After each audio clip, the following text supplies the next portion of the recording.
Yeah, bro, all married, that's not easy, bro. So you've been with your missus 20 years, you say? Yeah, 20 years. Don't do that. Straight beating, it's not grounded, it's not go to your room, it's not sit on a naughty step on. It's none of that, it's not take away anything, there's nothing to take away. It's just me, bro. It's just me and you can outside. take You're gonna take me outside. Especially if they ask you something like 2 + 2. And you're there like 2 + 2 and you're like you're trying to work it. 2 4. Are you challenging me? You wanna go, bro? I will lie, I'll lose.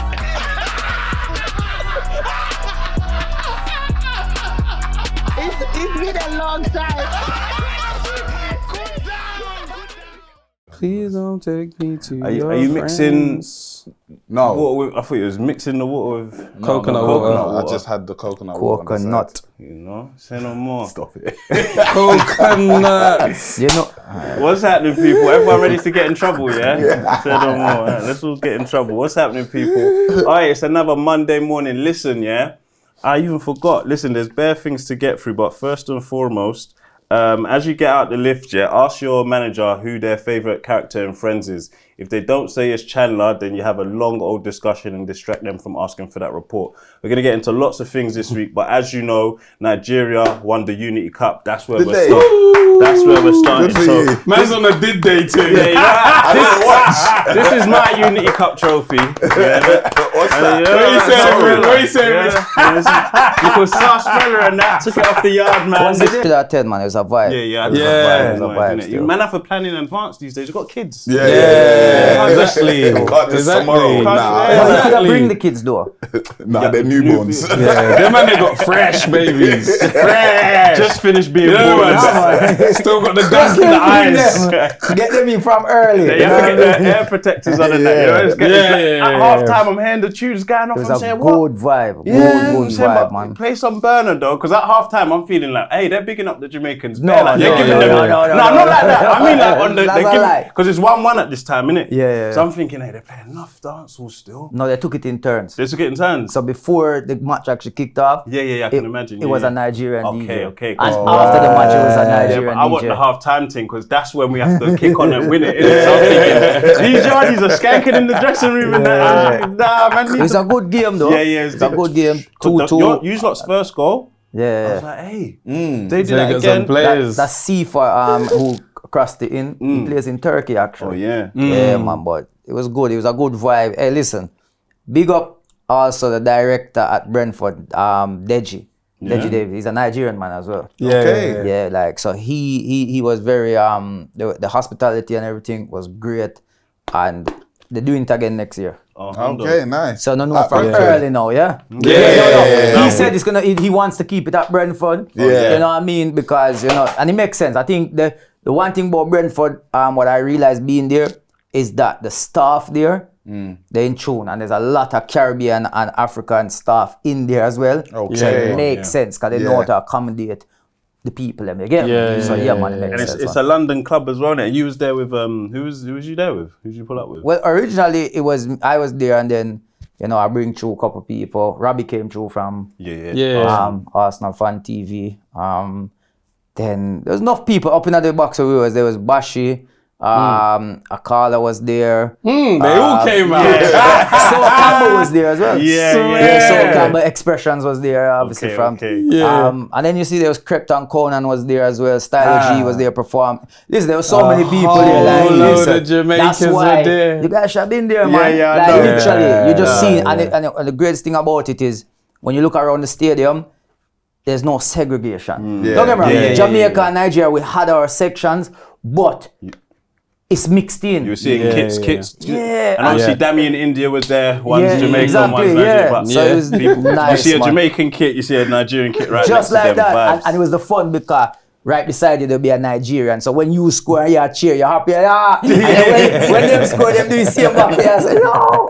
But it was fun. It was hard.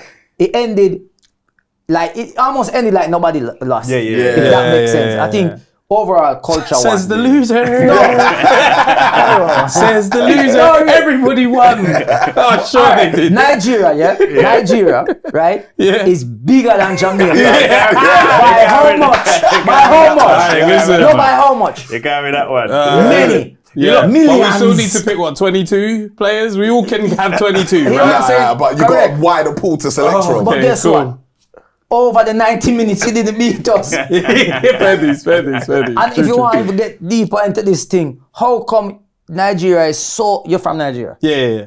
Yeah. I'm going in. Oh, Ghana. So So he lost a So long you need to time be ago. on my side. I am, but I lost early, so I can't really speak. He didn't even watch it. He said, "Oh, did you win? Oh, really?" You got the Trinidadians though. Oh, did Yeah, we? you Five I didn't nil. even Was watch it five?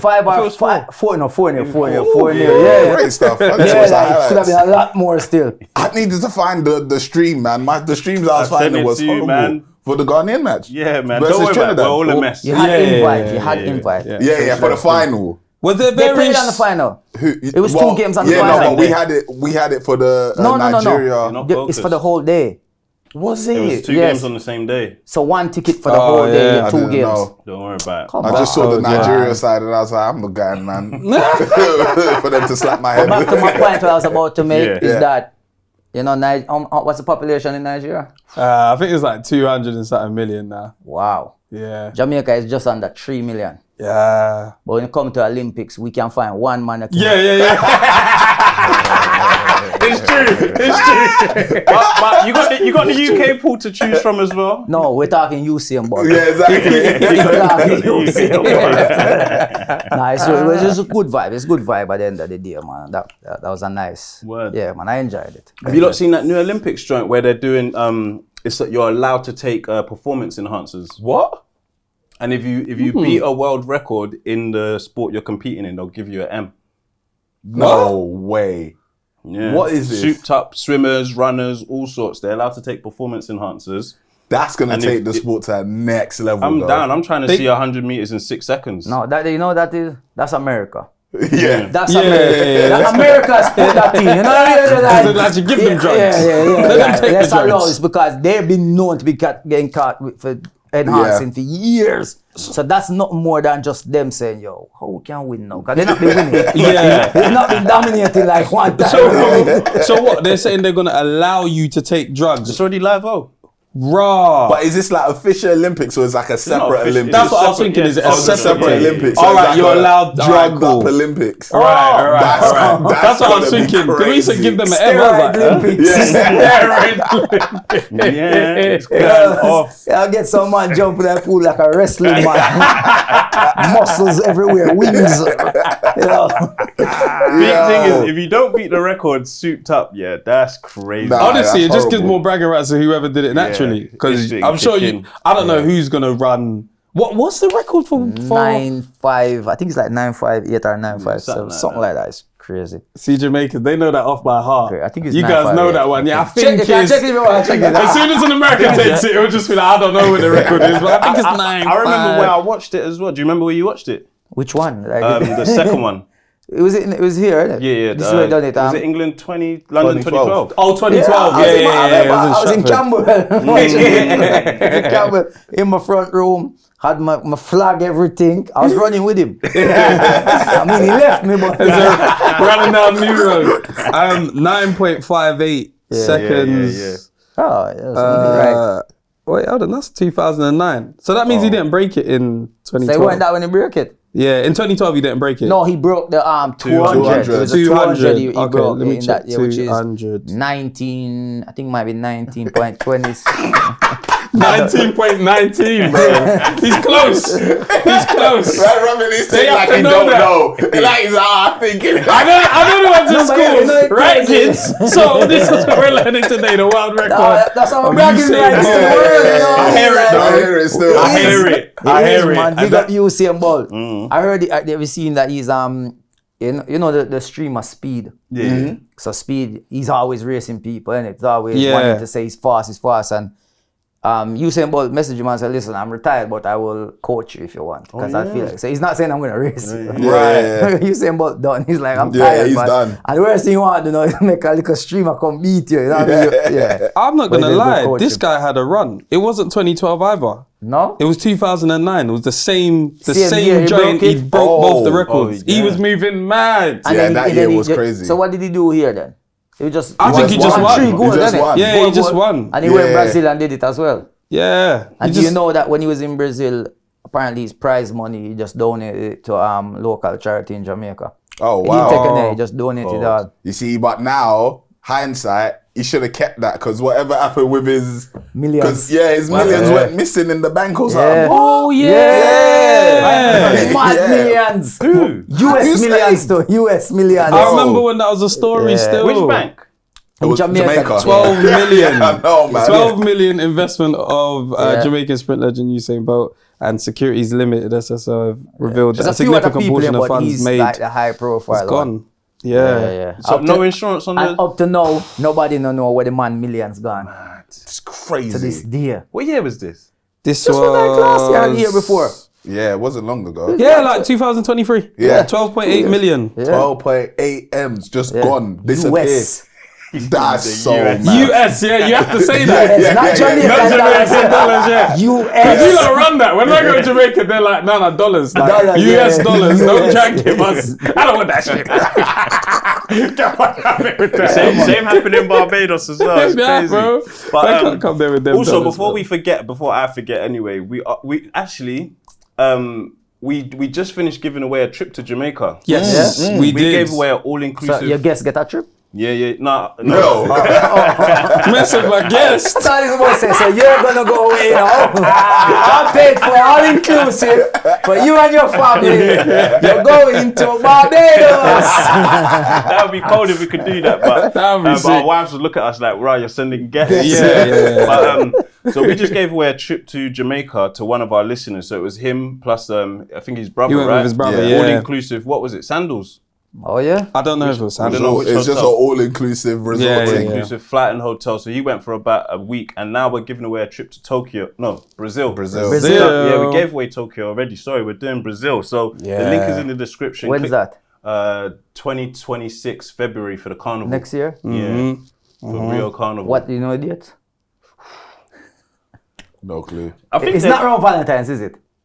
Oh, I don't know. You know, Valentine's off limits when you're married. You know, when you're married, that's officially a date off The limits. thing is, if you're married, you should be taking her to Brazil. Yeah, 'cause but, you get a if- plus but one. it depends on the dates and times, you know what I mean? Like school run and actually schools break up in They do, February. innit? For Valentine's, slightly. Oh, is it that But then week you as have to pay for the kids. We're not paying for the kids to go. No, it's alright. They don't always That's break not up. kids. My son 18 as a matter of fact. So it's not the kids. One would have to pay for him. Can't pay for himself. Well, you stay with grandma, bruv. Yeah, stay at home. Yeah, grandma. So yes, click the link in the description. We're giving away a trip to Brazil. Boom. £5 to raffle. You and a mate. Flight Sound and good. hotel. Spending money is on you.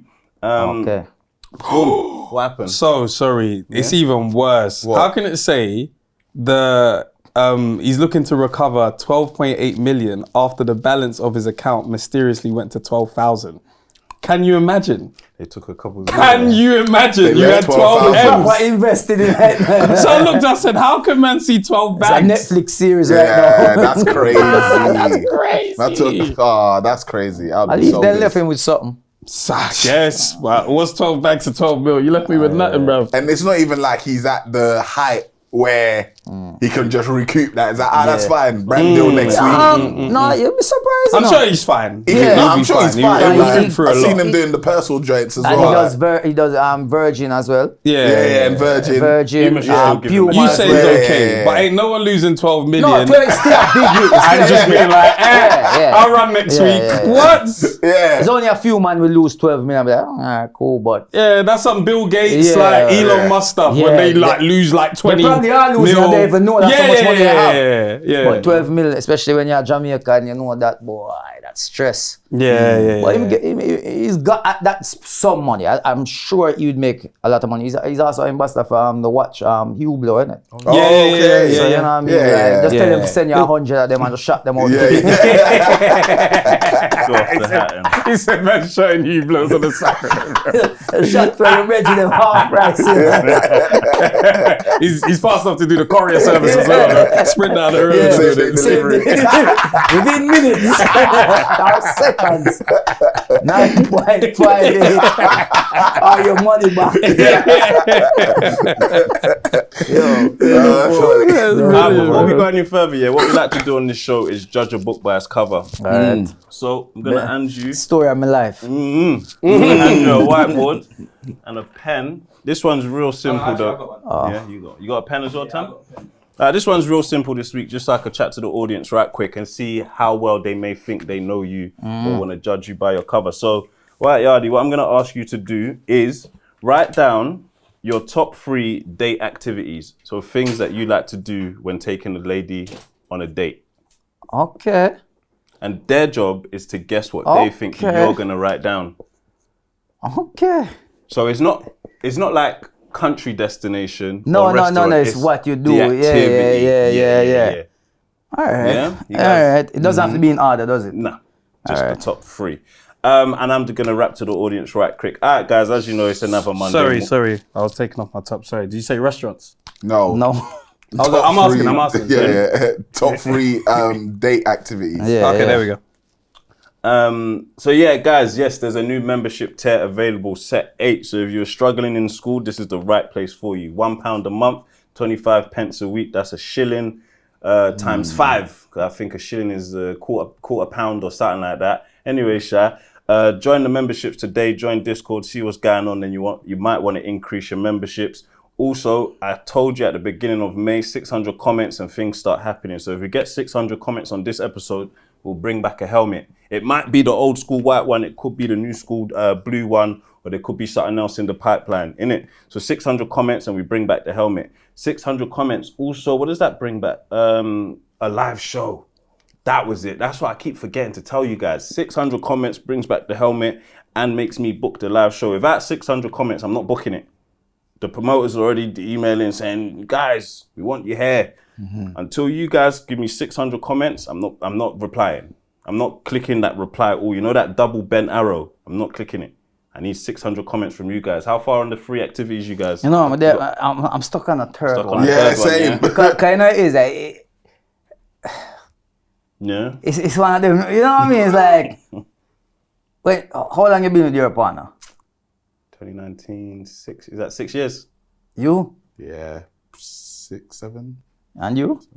8, 9. Okay. I'm 20 years in. So you know there's like, yo, it's not like a little cinema thing no more. It's not a meal here or, you know what I mean? It's like there's levels to orchestrate. No, it's not that. Sometimes it's some simple. Yeah. That's what it is now. It's more than, you know, like, trust me, like, yeah, the third one. On a date. Okay. They're struggling. I'll say the third one. I got 2 though. So Okay. Yeah. Tam, you got 3 restaurants? 3 restaurants. Don't confuse me. I'll I'll about everything now, bro. Oh, it's because of what I said now. It's like, oh, okay. Yeah. Man said 3 restaurants. Yeah. Yeah? Yeah. Alright, say no more. Alright, White Yardie, what you got at number 1? All right, in no order at all. A long drive. Okay. Damn. That's a good one. A long drive. That's a good one. Yeah, man. Just talking. Yeah. Park up somewhere. Just talk, just drive. No destination, just drive. Yeah, man. Petrol's expensive, you know. Yeah, I know, but you know. It's cheaper than going out. Though. Yeah, but I'm telling you, you know what it is? It's like, me and my wife, I say, about 20 years together, you know, we have an 18-year-old son, you know, an 8-year-old girl, and it's like, sometimes we just drive. So even when we drop them to like, for the weekend, like we say, oh, they're gonna go stay at their nans or something like that. It's like, all right, what we are doing now? Let's just drive. I just go for a drive. She put on some music. You know, we might stop and grab food somewhere, but we are drives here, you know what I mean? So we enjoy that, you know what I mean? And yeah, man, sometimes it's nice just go and see scenery as well. Especially when you, I don't live in London no more, but when you used to live in London, driving out of London and go and see scenery, nice. Yeah, man, trust me, man. And that's a good one. Yeah, man. Who's in charge of the music? You can use it. Any of us, to be honest. Do you like what she plays, or is it always a bit? No, man, I don't mind. I'll be honest, I don't mind what she play because as long as she happy, me happy, you know. So that's a happily married man. That's an old school man right there. As long as she happy, play where you want. Stress, dog. Play where you want. You guys had nothing close to a drive, no? I had trips abroad. Oh, but I was thinking like he did say not country destination. Nah, no, but I thought you might want to do like a little France date, little date. You know what? Because I didn't put the third one down.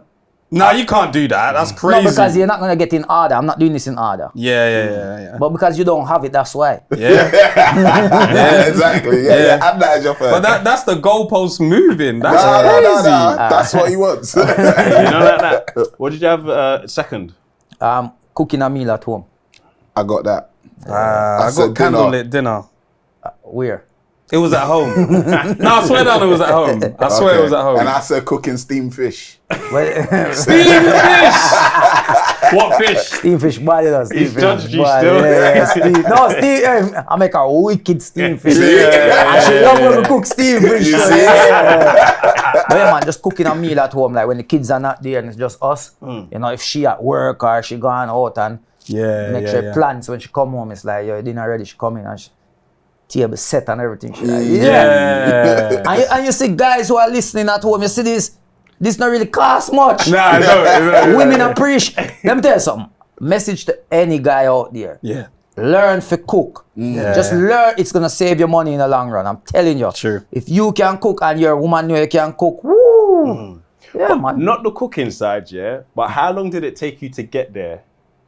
Like, giving her the smaller things, like, forget the cooking, just setting the table. Like, how long did that take you? And then she's like, bro, she likes me setting the table like this. It was from early, you know. I'll be honest with you. Let me tell you something. See, one thing about Jamaican men. Yep.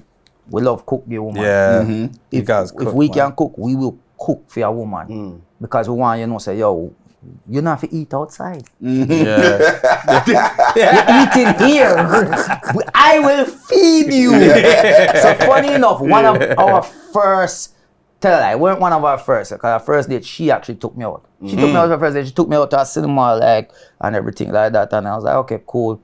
And I remember maybe like maybe 2 weeks later, I cooked for her. I said, yo, come around. And she come around and said, I cooked for you. And really, she loved it. And to this day, she remembered that.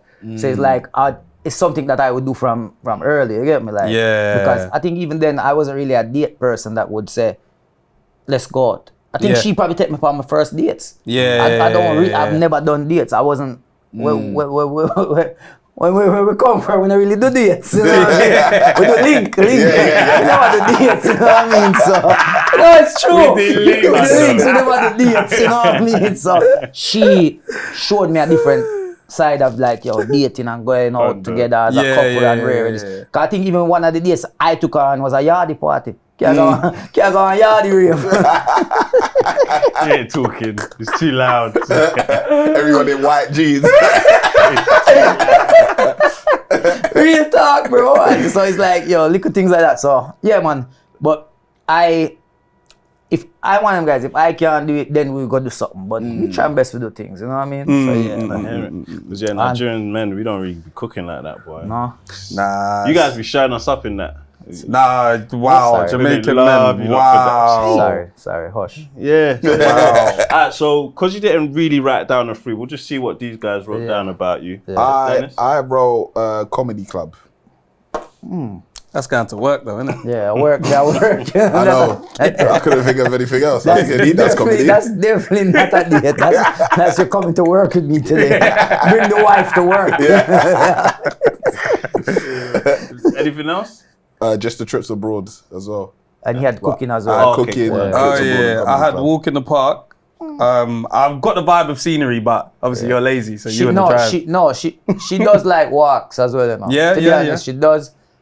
I just sometimes can't bother with it. Yeah. It's not even lazy, it's just I'd rather drive. Yeah, I hear you. But where we live now is like there's nice places to walk and things like that. And the other day I did go on a walk with her. And it was nice. I was like, yo, it's quite nice. It's It's not bad, is it? Yeah, I've been there the other just day a as walk. well. Yeah, Yeah. I've done 2 walks this week. So, Yes, it's good. It's good. He said 2.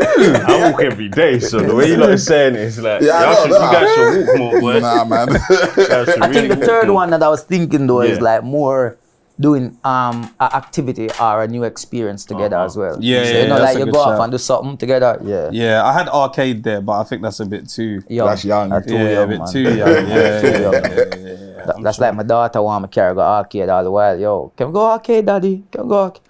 Like, really? Tired, man. That's good though. I'm not gonna lie. A child saying, "Can we go to the arcade?" is actually pretty good. Yeah. Because Get they them want to out. go outside Yeah. Okay, and yeah, play. yeah, Like yeah. they actually want to. They like, bruv. I don't know if people are going arcade like that anymore. Nah. Like Namco was a thing at one point. Go that- Namco. That was, where was that? That was Like Waterloo. Sort Waterloo. of. Oh, say, wait, you remember Trocadero? Yeah, Yeah, Chacadero. Okay, Yeah. Dangerous though, but Yeah. you try to go when you can.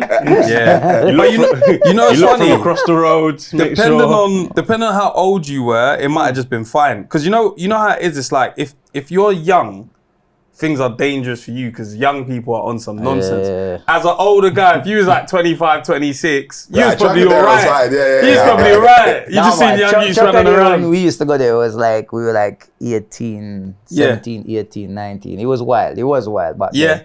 Because it was groups of us. Mm-hmm. Yeah. Like, a lot of us. I was like, yo, traveling all the way up to West End, going in Trocadero. Some would even go up on games. We're just in there. Yeah, I've never actually played the game. Played the in Trocadero, game, yeah. No, we never. play You Daytona. have, You I'm remember saying, Daytona? The That's Daytona, a the racing racing thing. thing. Yeah. And you can get 8 of you racing against each other. Oh, that's cold. Yeah. But then Change 80, it. you had to bring a pound though. Not Yeah. everybody had Not money in the everybody had arcade. money, but we find a pound somewhere. Yeah. And that's where it got dangerous. Yeah.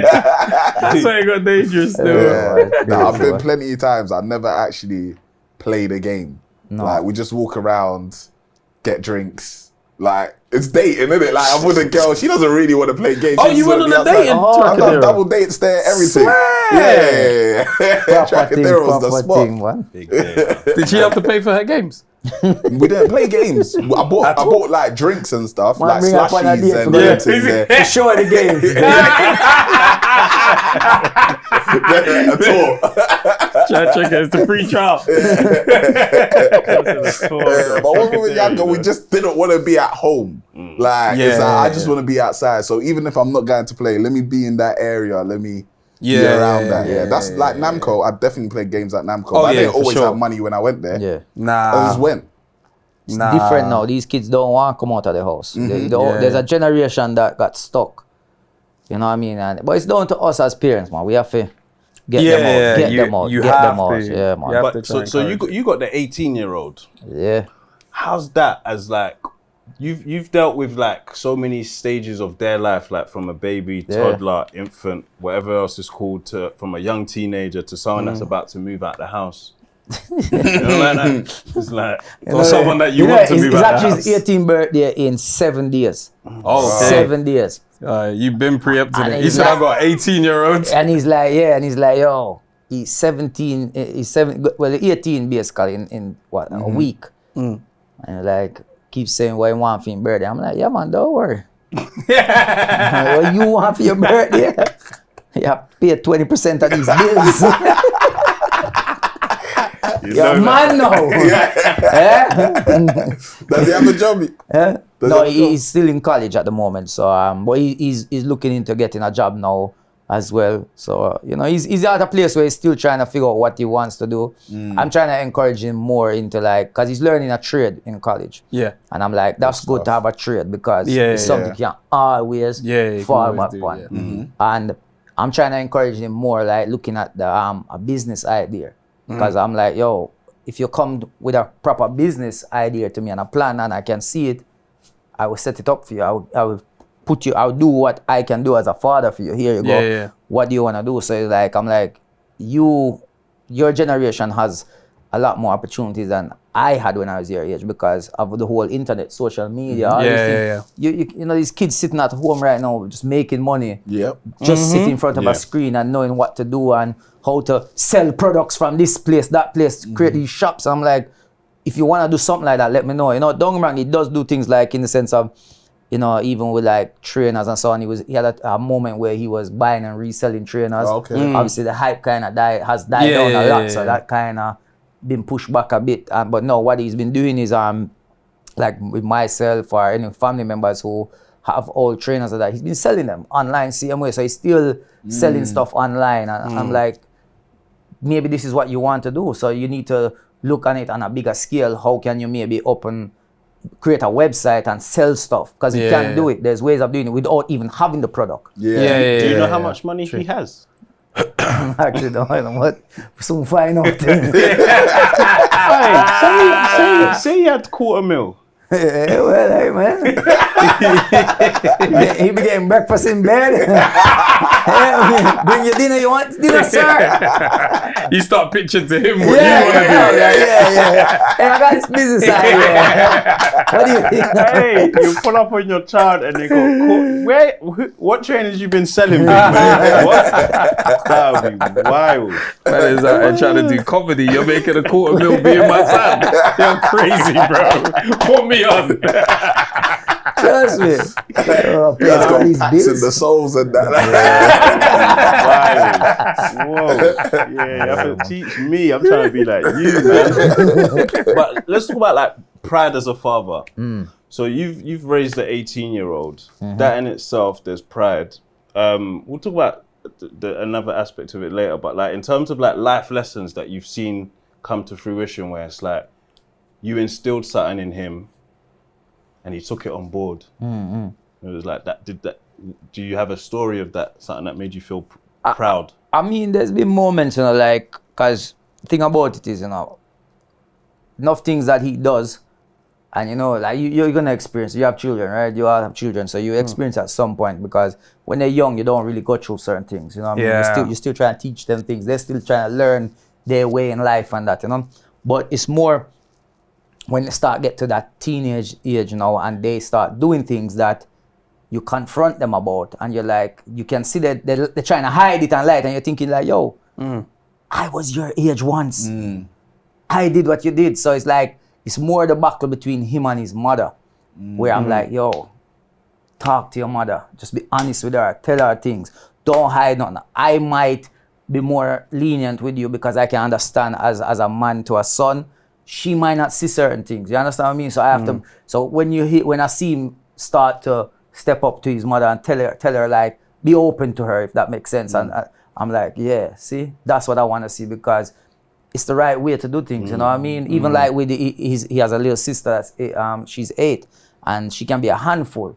And I'm like, you have to understand that's your little sister. You know, even though you're a big brother, you need to show her that you're gonna be here for her and guide her as well and help her. So when we can be able to leave you with her to say, hey, look after, we need to come back and know that she was good, well behaved, and not been arguing with you. So she has, you know, gain that respect. So we can see, you know, like he is good, man. He's a good youth. He's a very good youth, man. And I do see a lot of things that me and his mother, she gets the credit as well. Both of us have installed in him, and we can see it, especially when we go out and, you know, we bring him places and people see how well behaved he is and well, you know, he takes care of himself respectfully. You know, you know, he's not one of them rude children or somebody who has an attitude. Not like that, man. We bring him right there. Whether when we're not there, it's a different story. I don't know. You know what I mean? So, do you remember the first time he lied? Because I think lying is something that's taught. You guys still on the other side of the fence of like, lying is natural or something like that? Yeah, I still think it's natural. I think lying, sometimes it depends, because lying can come out of fear. That's where it comes from. Yeah. It comes out of fear because you're like, so if, for example, if you lie to your parents, you're lying because you know what trouble you're in. So you're trying to get out of it, or you're trying to prolong getting whatever punishment you're about to get for as long as you can. You understand? It's the same like when you're in relationships and something happen and you lie to your woman. You know what I mean? It's like, you know. I've never lied to my woman. Never. I lied. And you know she watched like, what? We just had a conversation this morning before he left the house. Just finish lying. You just told another lie. So I think lie comes from out of fear. I don't think it's something that's taught to people. But then again, there's the other side of it, because like, you know, parents, you know, you have something to do and your children have to be there, but they have school. And you call the school and be like, yeah, ain't coming in today because they're sick. And they're like, I'm not sick. What? what? I'm absolutely fine. What's wrong with me, daddy? Nothing, you're all right. We just have to tell them. So so then when they wake up one morning, I'm like, I don't want to go to school today. No, you have to go to school. I'm sick. Yeah. They So learned that that's one. the teaching side. That's the teaching side. So there is an element of, you can nature. teach people to, but I feel Yeah. lying comes from fear. And I feel like I'm trying to think like, I cannot remember, to be honest, of a time like where he's lied to me. I know there's been a well, not to me, but well, it's me and his mother, but more the mother he lied to, you know what I mean? Because she's the one that mostly does the checking. I would check, don't get me wrong, but it's not as in depth as how the mother would check on the son, you know what I mean? And I remember he was meant to be somewhere. He said he was somewhere at somebody's house when we find out he wasn't at the person's house. He was at the house, but it wasn't that person's house. Right. It was somebody else's house. Yeah, So he's yeah, like, yeah, he was at a girl's house. And he's like, okay, but he told his mother he was at a friend's house, which is a boy. So he's a bit like, what's going on there? So then, you know. I like that one. Wait, he was meant to be at a girl's house. No, No, boy's I house. was at a girl's Oh, house. boy's house. So he was meant to be at a boy's house, but he was at a girl's girl's house. house. Yeah. And you was like, but she was like, Yeah, that's what I'm saying. How did you actually feel about that? You No, happy? part of me is like, yo, like, it's a 9 because it's like, yo, just say it. Just tell her that that's where you was going. Yeah. And she would be okay with it. But part of me is like, all right. Just, all right, good. Whee! But yeah, you know, but then, you know, you have to be the parent now and be like, but the serious side of it is, if you're saying you're somewhere where you're supposed to be and you're not there, something does happen, you've lied to us, so we cannot know what's going, we cannot help you in that situation, you know what I mean? So yeah, so he's got better with that over time, you know what I mean? And yeah, man. No, that's the fear though, man.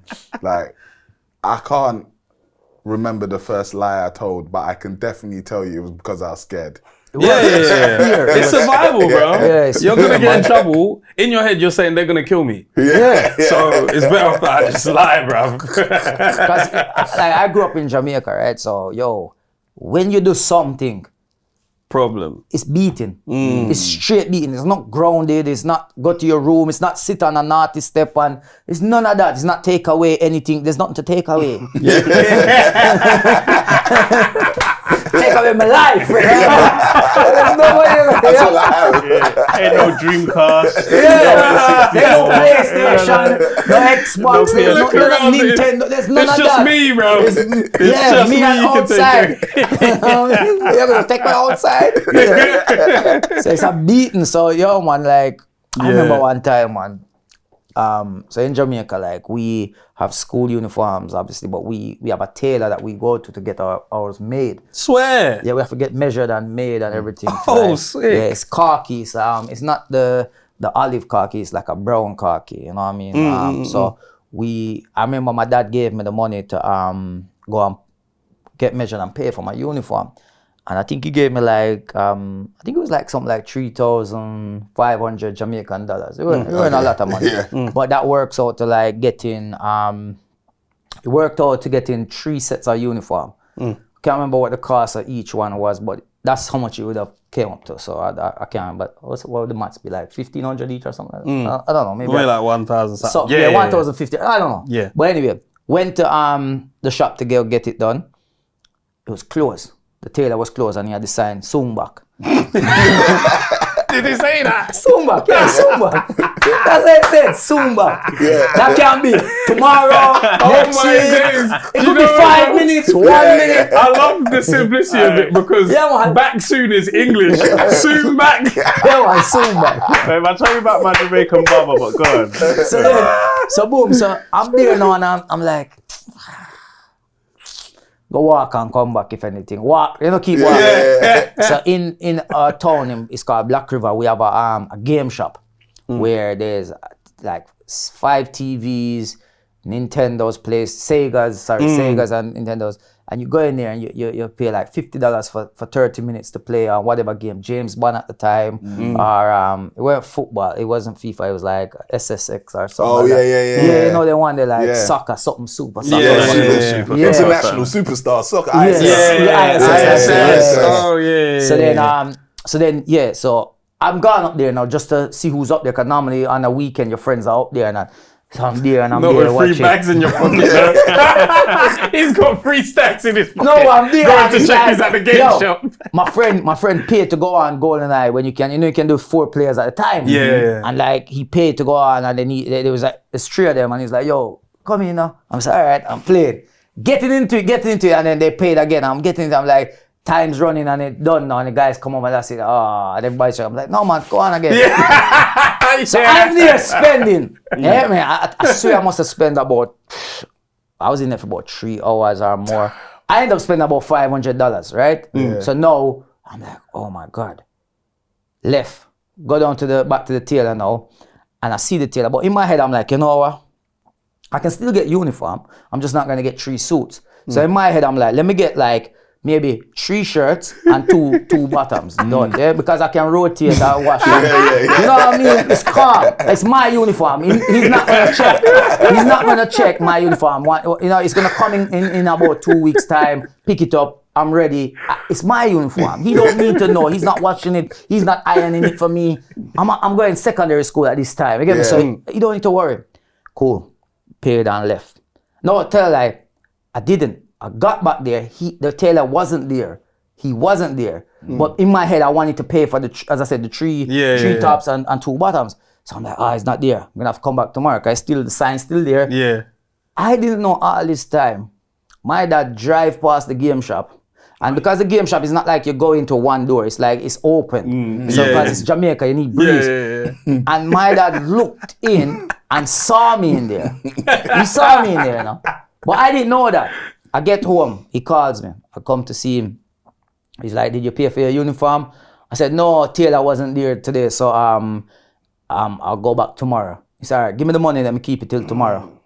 It's like, but if I'm going tomorrow, so I'm there like trying to, and he's like, did you go in the game shop today? And I'm like, you know, you're thinking no, but I'm digging my hand in the pocket now to take the money out, but I'm squeezing it together. Yeah. So you can't tie it normally.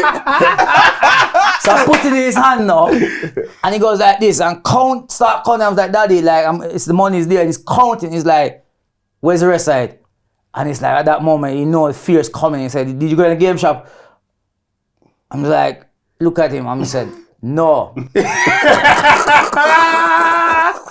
All I got next was one backhand across my face. You know, you ever get hit so hard you start thinking about life? I was looking into life like, what is going on here, man? Seriously. And then he said to me that, I saw you in the game shop. And then he's like, what time did you see me there? Cause at that stage I had the money at that stage. She came and got me off. He could have saved me, man. He could have thrown me a life. They were paying at that time, not me. But yeah, man. So I remember that time lying to my dad, boy. Yeah. And I said, you get beaten, man. You get. Man could have saved me. Could have saved me from this. Could have saved me from it, man. Could have saved me from you, you know. Yeah, man. Just come in and say, oh, nothing. Them I buy the game, me not buy it. You know. Take the money from me. You should came in and took the money. Oh, you know what? You should beat yourself. Yeah, you didn't do your job. Yeah. Now we lost $500 because of you. It's a giant enterprise thing, man. You're thinking if he took the right route, he would have seen the tailor's clothes. Yeah, Seen the tailor is closed, bro. Trusted me. Do you not remember lines that you've told to like your parents, like a proper, I should have told the truth, didn't, then I got in trouble for it, or they sussed me out like immediately. They knew I was lying. I don't remember a big. I don't feel like I've ever told like a big lie. Do your parents watch the show? Nah. They've not got confess them. No, my mum and dad don't. No. I've lied, but I'd incriminate myself. Keeping that Because the lie's not finished yet. Yeah, it's still running. Still in the background going. We can still get in trouble for this one. Yeah. Not that You know that window, you see the CPU, like what's working in the background? That lie's still there. 50% is still there. But that's what it is as well. Even like when you're lying to your parent, they can see you lying because that freeze of that loading. They know you played the truth consequence out in your head. They've seen you lie, but you think. The annoying thing about the lie is that when they ask you the question, you're thinking, are you asking because you have me? Or are you asking because you're confused? Yeah. Because if you have me, I'm finished because I'm going to lie. I'm going to lie. Like, I remember it was a long, obviously ages ago, years ago. But how old was I? Maybe I was like 14 or something like that. So just when started to have sex. Just when you've started, right? And I remember somebody must have, I think there was them times where you're borrowing your mum and dad's phone to make calls because I didn't have like credit at the time. I didn't have no 5-day pass. You talk to girl on your mother's phone. You know? Bro. Crazy. I'm telling you, man. You see, being horny, it should be a sin, bro. You do silly things, bro.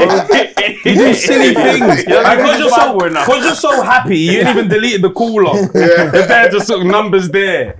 So I don't know how, I can't remember what happened, but I remember there was a situation where I think I was talking to one girl, I was talking to another girl, and one of the girls was upset with it. So I think she texted that phone and said, he's got me pregnant or some shit like that. Hey. It was some wildness like that. So man's in the living room getting grilled by my dad right now, and he's like, so what is this about? And I'm like, I don't know, man. Like, I don't know what this is about. Like, this is news to me. And he's like, someone's saying they're pregnant. I was like, I don't know. He's like, I don't know. Maybe it's yours, bro. I don't know. And he's like, are you having sex? I've got a decision to make now, innit? But I remember, I said no, but I said no. I said no, and I was nodding yes. My body was like, don't lie to that nigga, he knows. He knows. No one can't text anyone's phone to say he's pregnant, and then you ask your son, are you having sex? And he says no. The nigga had sex, bro. He definitely had sex. Whether she's pregnant is another thing, but he had sex for sure. You've been placed at the crime scene, bro. You've been placed there. But that's what I remember, like. But when they ask you, you see, a lot of time, it's like with women, you know. Yeah. When they ask you a question, they know, bro. they just don't know everything. Everything. That's it. What they're trying to do. And you see women, when women ask you a question, they will ask you a question and you give them your lie and they will take the lie. And they will make you feel like you got away. And they'll leave you. Yeah, that's the worst thing. And you'll be like, 6-7 months later, they come back, ask you the same question, just a little bit different. And now you give them a different answer that didn't match that one. And sometimes they might confront you on it, and they might just take it and be like, okay, cool, and leave it. A year later, they come back with everything together. All evidence. Like, bank arrives. They might not even come wait till they wake up in the middle of the night. They want the middle of the night. She's just there waiting for you to wake up. You wake up and be like, what's wrong, babes? All right, you remember that time you told what? You know, and when you wake up, you're frozen. One eye open. That's how they do it. Wake you up, bro. One eye open when you're scrambling. Oh, my words, bro. When I said the lie, my brother said, just tell the truth. I said, they got me still. They got me. What? He brought your brother? Yeah, that's when I knew. Yeah, I'm done because my brother was there as probably the mediator. Like, because my brother said, it's fine. Like, don't worry about it. And he's probably like, no, let's go talk to him. So we're talking. Dad's beside me. Brother came and he just standing there like this, but he's kind of smiling. Yeah. When I said, No. You know them ones, He's though, like, just tell the truth to us, man. I was like, oh shit, man. Siblings are always instigators. You know? No, my brother's gangster. My brother took my older brother, 1 year older than me, but he took the rap for me mainly a lot because my younger brother got away with everything. But he took a lot of beatings for me still. Yeah. Taking a beating's crazy. He took beatings he took the beating for me. So I'm just really tough, boy. I don't know if I'd do that for a sibling, you know. I don't think I Because can. you're the youngest. Yeah, I know, because I never had anyone that could take the beating for me because my siblings are too older. Yeah. Like 5 years between my sister, 8 years between my brother. So like, if I'm in trouble, it's just me. It's just me. But by them time, my parents are a bit older. They're a bit tired. They're not gonna just fleece me. You know what I'm saying? My dad never used to. My dad, I think, probably beat me like twice.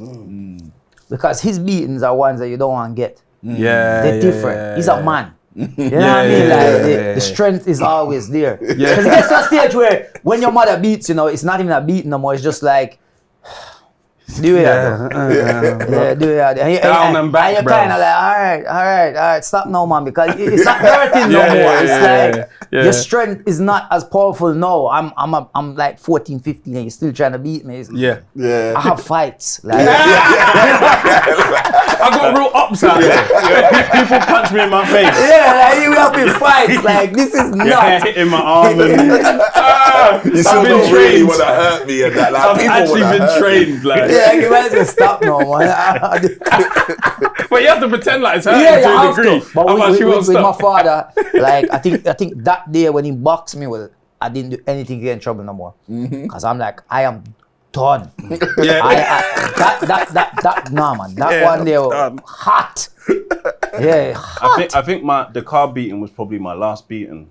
That one, not in the. Remember when I went under the car? Oh yeah. That was probably my last beating. That one was the powerful one. That is like, I'm not doing that again. Because that hurt. Yeah. When the mum takes the side as well, I said that was too much. My mum came and told him It was too much. that was a You lot go kill still. him. No, you must kill him. It's enough for his lifetime. Yeah, it's good. He must, if you not learn out of this, God go with him. God go with him. We just have to make him go. I remember my younger brother's last beating as well. He ever love you there. You know, everyone had to watch it. Everyone had to witness this one. I saw that shit in the hallway. He smacked me in the hallway still. Deserved it as well. Like, you know, like finally, like you've just been getting away with shit for time. Get him. You even finished. When you finished, get him again. Listen, I need this too, bro. Keep finishing. Get him again. Yeah. You know what that reminded me of? Get him again. I was in Jamaica. We get beaten in school as well. The teachers beat us, right? Yeah. So if you misbehave, you get things wrong, they beat you. And I remember we was in year 6, and the teacher was called Miss Malcolm, and her daughter was in the class as well. And her daughter, Tashika, never forget. And she never used to get beaten. Never. It's like her mother never want to beat her. Like, and we used to think, what? No, man. Like, when she, because she's right at the front of the class, everything, but sometimes we think, no, man, she deserve a beating today. Something. She did. I remember one day, the whole class got in trouble. And believe you me, that day, everybody in the class was happy to take their beating because we know she's getting beaten. And when they got to her, we were laughing. You know, you can't laugh too loud. You have to hold in and laugh, everybody. Finally. Yes! It's like, come on, man, we've been waiting for this. All throughout school, she gets no beatings. And because there's no way out of it, the whole class had to get beaten. Because we all misbehaved. So when she said everybody's getting beaten, we was like, yes! Everybody. Can you imagine she's just Tashika? No. Fight with a fight. Even Tashika was thinking, everybody ain't even me anyway. Not me. No, she was surprised. She She must have been. Stretch out her hand and hit. You put out your hands to get the beats with the belt as well. Cause it's crazy in Jamaica, you know, like the schools, they stopped it now. They don't beat they don't do it anymore. Which I think is wrong. I think they should keep it going. Yeah. I got a lot, so let's keep it going. But they used to make belts. to sell to the schools For beating. for teachers. It's not belt that you can put around your waist. There's no buckle on it. There's no hole. Just a leather joint. The belt is about that thick, and it's that wide. It's like but it's long. It's about that long, and they wrap it around their hand, and it's made from cow leather. Yeah, man. Do you know what? Yeah. There's times in life where I think we look at the wrong person. So we look at like the level where the teacher's beating me. Who the hell decided, let's make that belt just for beating? And then who said we're going to make a business? And we're going to supply all the schools. There was somebody that had got beaten before. And he was like, you know what? I don't want the buckle to hit me no more. So let me make something safer. He's safer. But when you used to get beaten, you used to swell your hand, man. Said it's a consistent beating. All teachers have different belts, but this one, standardized beating. But you used to get beat for getting things wrong. Yeah. That's crazy. Because it's how they look on it is like, especially if they ask you something like 2 + 2. And you're there like, 2 + 2, and you're like, you're trying to work it. 2, 4. It's actually sad. It's sad. It's funny, but it's sad because it's like, man might not know the answer because you're scaring me, bro. You're shouting at me saying 2 + 2. I don't fucking know right now. Like, scared. This is under any normal circumstance on paper. I can answer this. Yeah, no pressure. You right now. No pressure. Why is the belt wrapped around your hand while you're asking me this, bro? Oh, Can you hear like, I know it's 4, but I wonder if it's a trick question. Yeah. Because why is the belt here? There's so much aggression already. Like. I'm sure it's 4, but I'm scared. So don't go on, Trev, let's do an introduction, man. Yeah, that is what we show. My name is Temi Akabi. I'm Fred Santana. Got a shooter in the house. Come on. Ghana got smoked up. Yeah. Got smoked up. And then we did the smoking. Apparently, I wasn't there either. They go overseas on the season. Ghana did whatever God. It's my nigga VP in the cut. That's a scary side. And we got a very, very funny man in the place. Not only skits, real stand-up comedy in front of you with a mic. Just him on the stage going for it. But also one of the funniest skits that I've seen the other day. But we can get into it anyway. But yes, we got YARDIE in the place. You know? Big H. It's so funny when people say Harry. I'm like, Harry? Nah, not with the gun tooth, no. No, people call me that still, man. Yeah, people call me that still, man. One of the funniest things, we reacted to it on one of the live streams, but it was when you was doing the voiceover of like the goats and, and was it the goat and the dog? The goat and the dog. That shit made me laugh. I said, man, we eat a curry weed. That was funny. I said, bark. I said, what? Go rough. Yeah, that clip went mad. That shit is hilarious. On Facebook, it went like maybe like over 40 million. Nah, it's crazy. Like, when viral. Facebook does its job, it's serious. Opening up to a whole new audience. Goats are mad aggressive. Yeah. They're proper aggressive animals. I don't know why. They're small, but for some reason they're mad aggressive. I just posted a part 2 to that actually. Oh yeah? Yesterday. I need to check that out. This goat literally buck another dog. Like this making him go dizzy. He's like he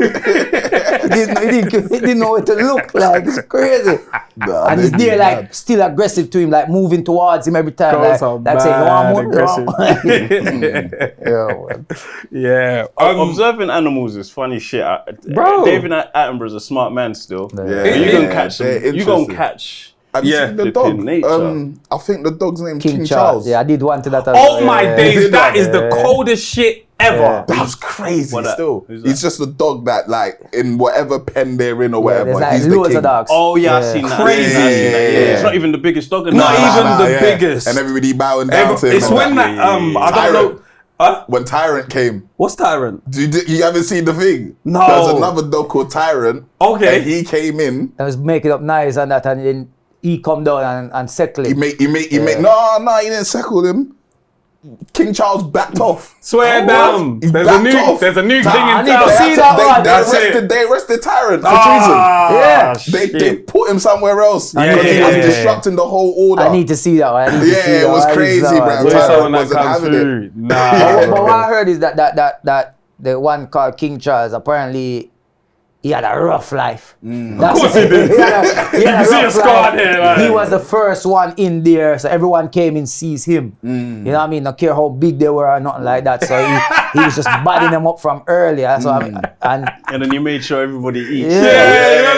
That's what it was. Because when Tyrant came in, everybody saw that raw, like King Charles backed up, but nobody liked Tyrant. So they started ganging up on my man to be like, nah, bro, that's our king still. So they were sharing like, King Charles. I didn't even see that. Bro, you need to see it, bro. I was like, raw, like this is a proper. The Animal Kingdom. It's crazy, bro. Pecking orders, bro. This guy's our top guy. Don't matter if I'm bigger than him. That's the guy. There's another video with it's mad with animals. There, it's like there was these lions and they all rushed this other lion. Looked like he was a stray or something passing by, and these are like look like teenage lions, and they rushed him and he's there fighting, and then like the dad, the big lion, comes out of nowhere and comes over to see what's going on, and all of a sudden he's like backing them up like no, and then he roars. I don't know, obviously they're speaking their language, but it's almost like he said no, I'm a son, like and your brother-in-law or something like that, you're related, and they left him. It's mad, they just left him, and then he was like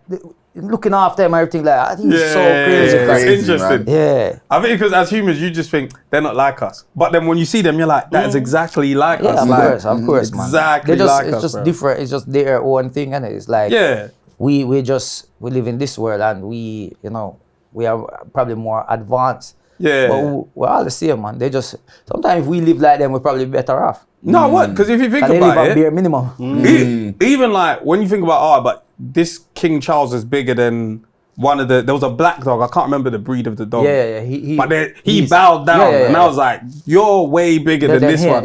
But if you think about it, Arms Corleone, his prime minister is who, bruv? Like, bro. So what? Survival of the fittest ain't real, like It's that. not when you think when there's order in society. No, when there's order. But if there's anarchy, okay, cool, Arms. You know what I'm saying? He's our leader. We're choosing the biggest guy, innit? Arms still. But if there's Arms or order, Boris, It's That's crazy. So you grew up in Peckham, like when you came here. Peckham or Catford is like Peckham. Peckham. Jungle. Damn, boy, you went jungle to jungle. You actually went like full on Jamaica to like concrete jungle. That's right. Not saying Jamaica's a jungle No, like that. no, we know what you mean. Jamaicans used to do that to us, man. No, we know what you mean, man. He was there. But actually, even just with Jamaica, did you miss it when you got here first, or you was like? Not straight away because you're somewhere new. When you're somewhere new, it's like it's exciting. It's new. You get to experience new things. You know what I mean? You're seeing buses that have upstairs and downstairs. Like we don't see that in Jamaica. What colours you guys buses in Jamaica actually? Huh? Like in Nigeria, we got like a yellow one with like a black. Whatever color. Oh, it's just whatever. It's just okay, cool. Bus is just bus. If you buy a bus, you just. Back then, I think things might have changed a lot more now, where you might see more things that look in sync with things. You know? But back then, like there's loads, especially the area that I grew up in Jamaica, we just had taxis that a man just buy a car and run a taxi. You know what I mean? He didn't even have him papers, and when police are come, if you're in a taxi, you might drive off with you. No, my taxi can full of people, you know. Like it could be all of us in there going home to our destinations, and police are pulling him over. He's not stopping, he's not having papers. Now we're all on the run. You're on the chase. But I never really miss it straight away. But over time, you start to miss it because you start to miss your little home comforts. You know what I mean, man? And just even now, when we look at life now, it's like as an adult, where you have all these things that you have to take care of, and you have, which is everywhere you have it. You have your bills and all these different type of things, responsibilities. But in Jamaica, I feel like life is more. You can have less, but still have more, if that makes sense. So you don't worry too much. You know what I mean? Like over here, I think we worry too much, man. But so miss it now more than then. Would you ever move back? I definitely would. I'm one person. I don't have to live here. It's more fun. I feel like if I never had my family here, like my wife and the children here, I wouldn't be here. I think I'd be here working, but not live here, reside here. I feel like I could live anywhere. Long as I'm happy with where I am, I could live anywhere. Yeah, I heard you say you like Canada. Yeah, man, Canada nice, man. Canada is nice, yeah. Canada. I wouldn't live Canada like full time, but that's somewhere where I know I could stay there for 6 months for the year. Yeah, you know what I mean? friendly people out there, man. Very friendly, man. I've been going there for like since my career start, to be honest. I've been going there and it's been amazing. They're very one thing with them, like they're accepting of everybody's culture. And you realize that they embrace everybody's culture. They don't really, there's not a lot of like, oh, you're from there, so you have to stay over there. Or they're very interested in each and everybody's culture over there, man. Trust me, it's very good. I've never been. My missus got family over there, so I want to go, but I've heard good things. You should go, man. Which part? Toronto. Yeah, definitely. Definitely, for sure. Definitely. Good spot. I wasn't even there for long, but I didn't feel like I was in America. I knew I wasn't in England, but there was like, the culture kind of reminded me of London. Yeah. But it was American, so it was like a good hybrid. So I know why a lot of people go out to Canada rather than like straight the States. I can understand it. Definitely. When did you actually move to London? Just around 18. Oh, raw. Yeah, but I came over here one time for a short period of time. I came over here. I think it was like a summer period I came over here. I think that's when I was maybe about 16. Yeah. About 15, 16. Yeah, around 15, 16 I came over for like a summer period. And that's when I kind of made a lot of friends in Peckham straight away. And then I went back to Jamaica. And then I was out there. I remember even calling one of my friends there from Jamaica on the house phone. Imagine using a Jamaican house phone to call England. You're moving mad. Yo, my daddy, who called England, man? Yeah, man. But and then I went back, finished off school and things like that, and then just before around 18, came back. Right. And, I was here. What did you do when you got here then? Because was it like uni or just outside? Okay, outside. Hey man, if you know Peckham, you know what I mean. Who made a joke? What comedian made a joke saying? I think with Dave Chappelle, and he's like, there's something about them white guys in them black gangs. Those are the most dangerous guys. I was around, man. I was outside. I love this. I love that you're here because I could ask you. Did you feel like, okay, I'm probably one of very few white people in this area. Yeah, if it's like Peckham, maybe. Did you feel like I need to do more because I'm also new here, because I'm white, or did you feel like actually, I'm all right because I didn't. I tell you why. Because there was a few white boys around the Peckham area that were involved and was associated and that. You know what I mean? But I think the difference is that because my upbringing, I was raised in Jamaica. So it's like I never felt like I had to do more. I just felt like this is who I am. Cool, makes sense. And it's so crazy because certain, like, I know myself. I know who I am. Right? I've not had an identity crisis at any point in my life. I'm not waking up and be like, yo, like, what's going on with me? None of that. But, and people around me, once you spend time with me, or if you know me personally, you don't even see me you don't see color with me no more. You just see me for who I am. And that's how I felt with people being around me, you know what I mean? I was always the only white boy around all black boys, but they never looked at it as if he's white and that. They never segregated me no way, like you know, not you. You know what I mean? They always involved me in everything as one. So I never had that feeling like I had to do extra, do more, or behave a different way. I did. Yeah. And what was the setup in, because you moved to Peckham, so what was the setup in Peckham from Jamaica? Like, is it like grandma's house, is it? No, I came up with my father. Well, what it was is, I was, as I said, I came over here for a short period of time in the summer holidays, went back, and then actually overstayed. But it doesn't matter. I'm okay to say. I went back to school late. Right. So that's what I mean by that. So even though it's 6 weeks, I'm probably here for like 2 to 3 months. Right. So when I went back to school, it's like I was going back to school like a month and a half late, and they were like, "What happened?" And got in some trouble at school and all that. But when I finished school, it's like I'm just in Jamaica and it got to a stage where I'm like, yo, want to travel. Cause I had friends leave when they left school. I had friends that left to go America, go Canada. I had friends that left, came England. I'm like, just feels like everybody's leaving. You know what I mean? What happened to me? You know what I mean? Yeah. And then I remember I was like, yo, call my father, because my father was here, and I was like, yo, want to come over for come to England for a bit to come see what go on. Or, not go on now. You know, like I'm not doing anything after school. I'm in the music, which is a sound system. So my dad had a sound system. So we were working on the sound system. I used to mix and talk on the microphone at parties and raves. We used to go around all over Jamaica and play. But got to a stage where I'm like, yo, I want to change. And you know, he said, all right, cool. He booked my ticket, and I remember so I came and stayed with him.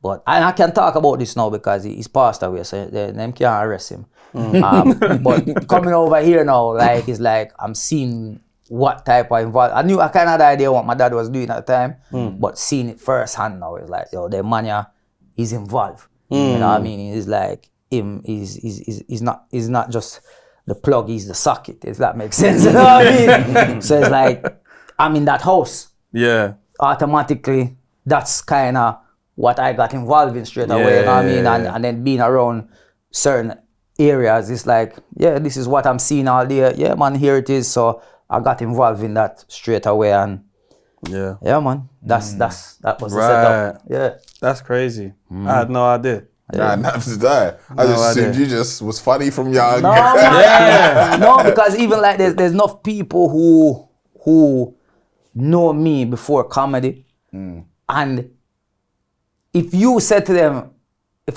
them, I'm gonna be a comedian. I have a friend who we thought would be a comedian because he's hilarious. Yeah. If you had him here now, we all be dying tears. Like he's hilarious. You know, understand? But I never was that guy. It just accidentally happened that, you know. And even to this day, some people see me, I'm like, boy. But then now it got to a stage after years. It's like they're proud of a turnaround and how you change your life, and what you're doing now is more positive and who you become. You know what I mean? That they're proud to tell people, yo, that I'm a friend. Like that is Harry, I'm a friend. Yeah. You know what I mean? So mum and dad were, because you said your dad was in Jamaica. So they both were in Jamaica, but they split up. Okay, cool. So when they got to Jamaica, they split up. Right. So what age were you when that split happened? I was probably like about, could say we were around 4. Sister was like 5, 6. All right, so early. But what I mean split up, like they were there together for a while. Yeah. But eventually, you know, my dad, you know, I'm there Jamaica, and him and them start wander. I mean, and next thing you know, him have a woman there, so him have a woman there, so woman here, there.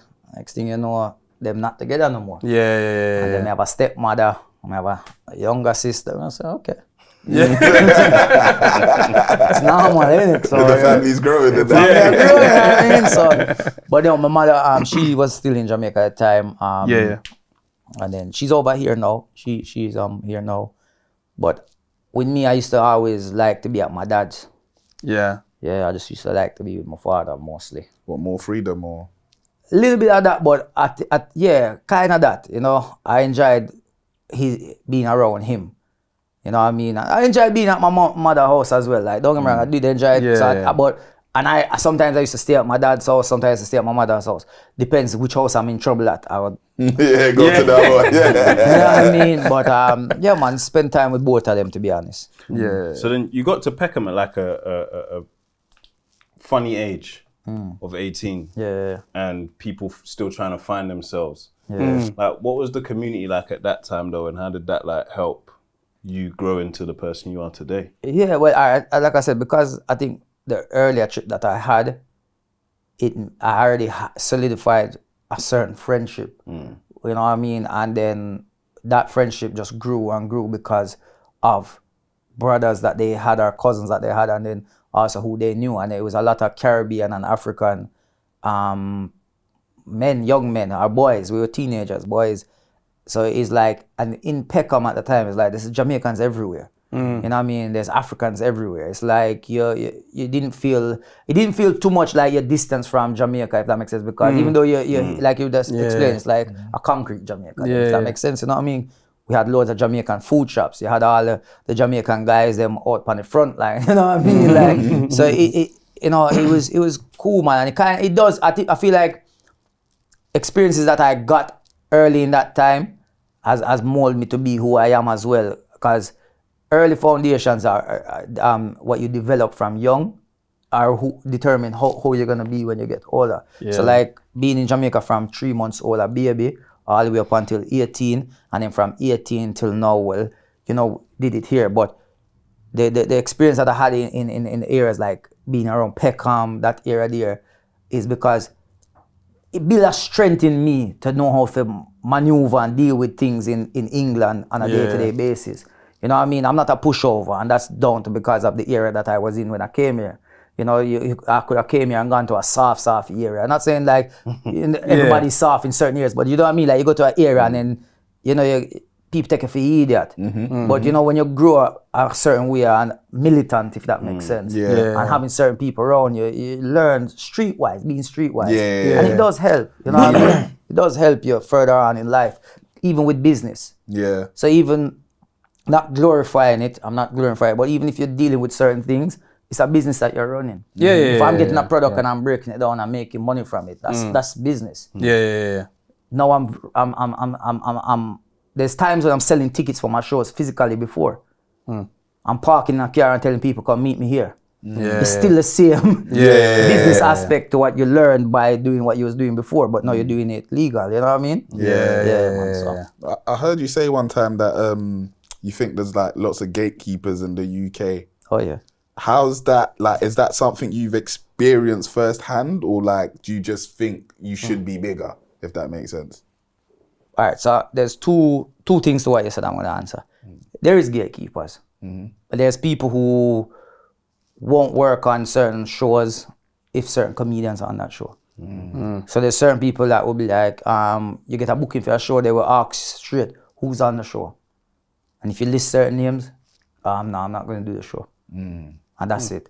And there's also opportunities that will come about, and you know, if your name gets bring into the mix, they will say no. Because of where they are in the rankings, they can control those things. Is that, are you talking from a comedian perspective, or are you talking about from a promoter perspective? No, so fellow comedians will be like, nah, I ain't doing that because he's there. Okay, definitely. Fellow comedians do that. They do that. Like they you see with me, I be honest, like if you ask me recommend a comedian, if I will recommend a comedian. If you don't want to book me and you ask me to recommend a comedian, I recommend a comedian.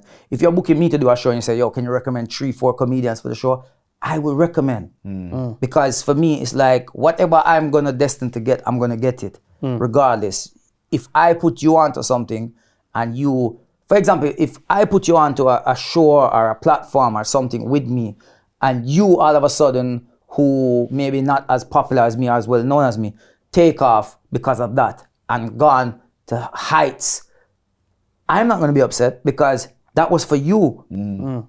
It wasn't for me. Because if I didn't put you on it, you probably found another way and still gone. You know what I mean? It doesn't mean because you got there, I was meant to get there. You know what I mean? It don't mean that.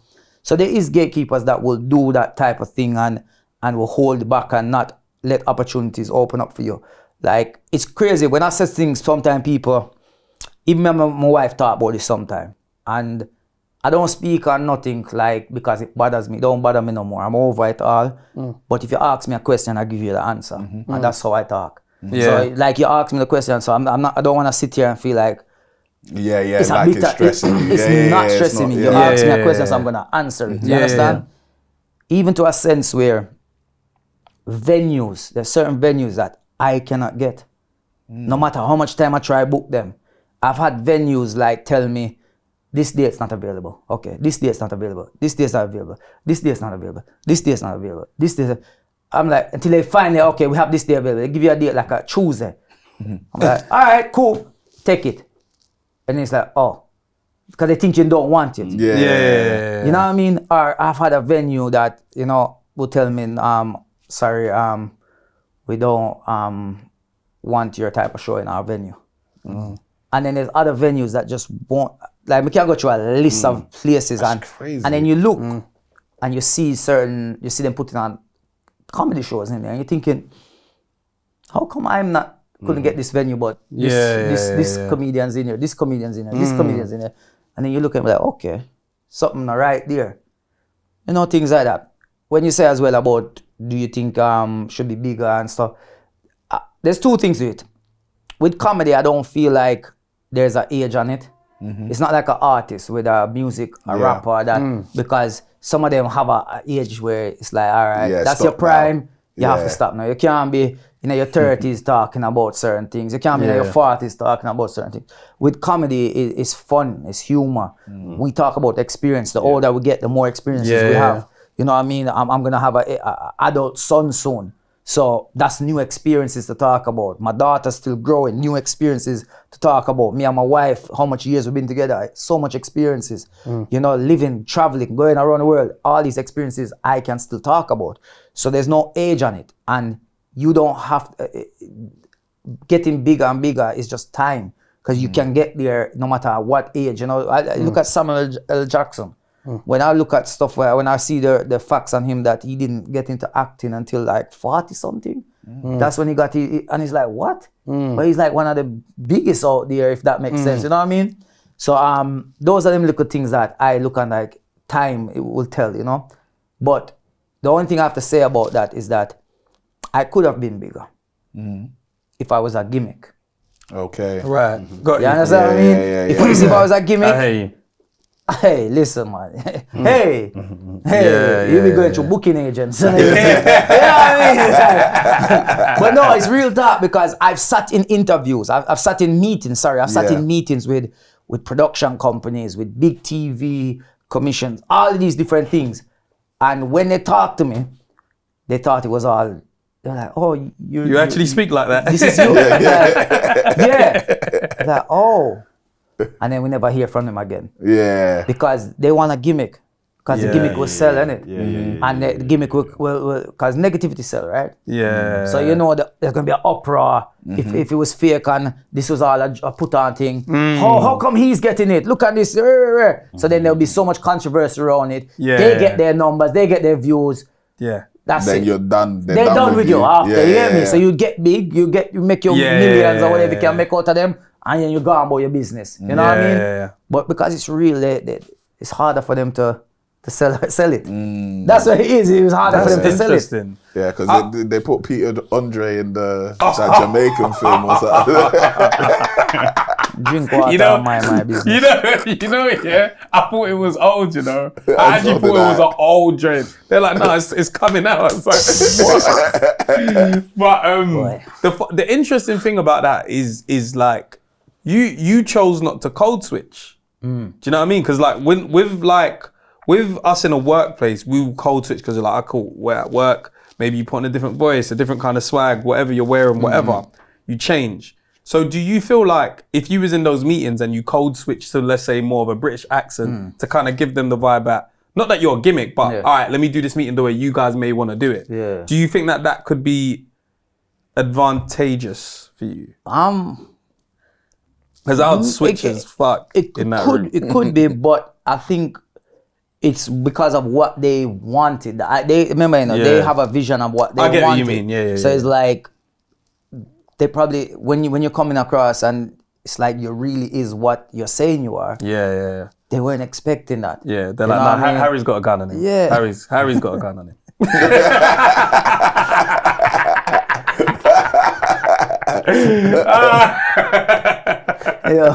No, we didn't. Not that time, innit? Not that time. Not that time. But no, it's just like one of those ones, man. And it's like, listen. But as I said, I'm over all of that. But I always say, like I said, me and my wife, we speak a lot about things, because that's my best friend, you know what I mean? We've been together how many years, we share, she vents to me, I vent to her, you know what I mean? Like we hear each other. But outside is like, I don't go out and speak about it. But if I'm asked a question, I answer the question. Yeah. And that's because I'm not gonna lie. It's your truth. So it's innit? either I don't say nothing at all, and just say no, move on, just move on. Yeah, But yeah, then there's no point. So I will always speak when anytime a question is asked about anything, and this is what it is. You know what I mean? It's the best way.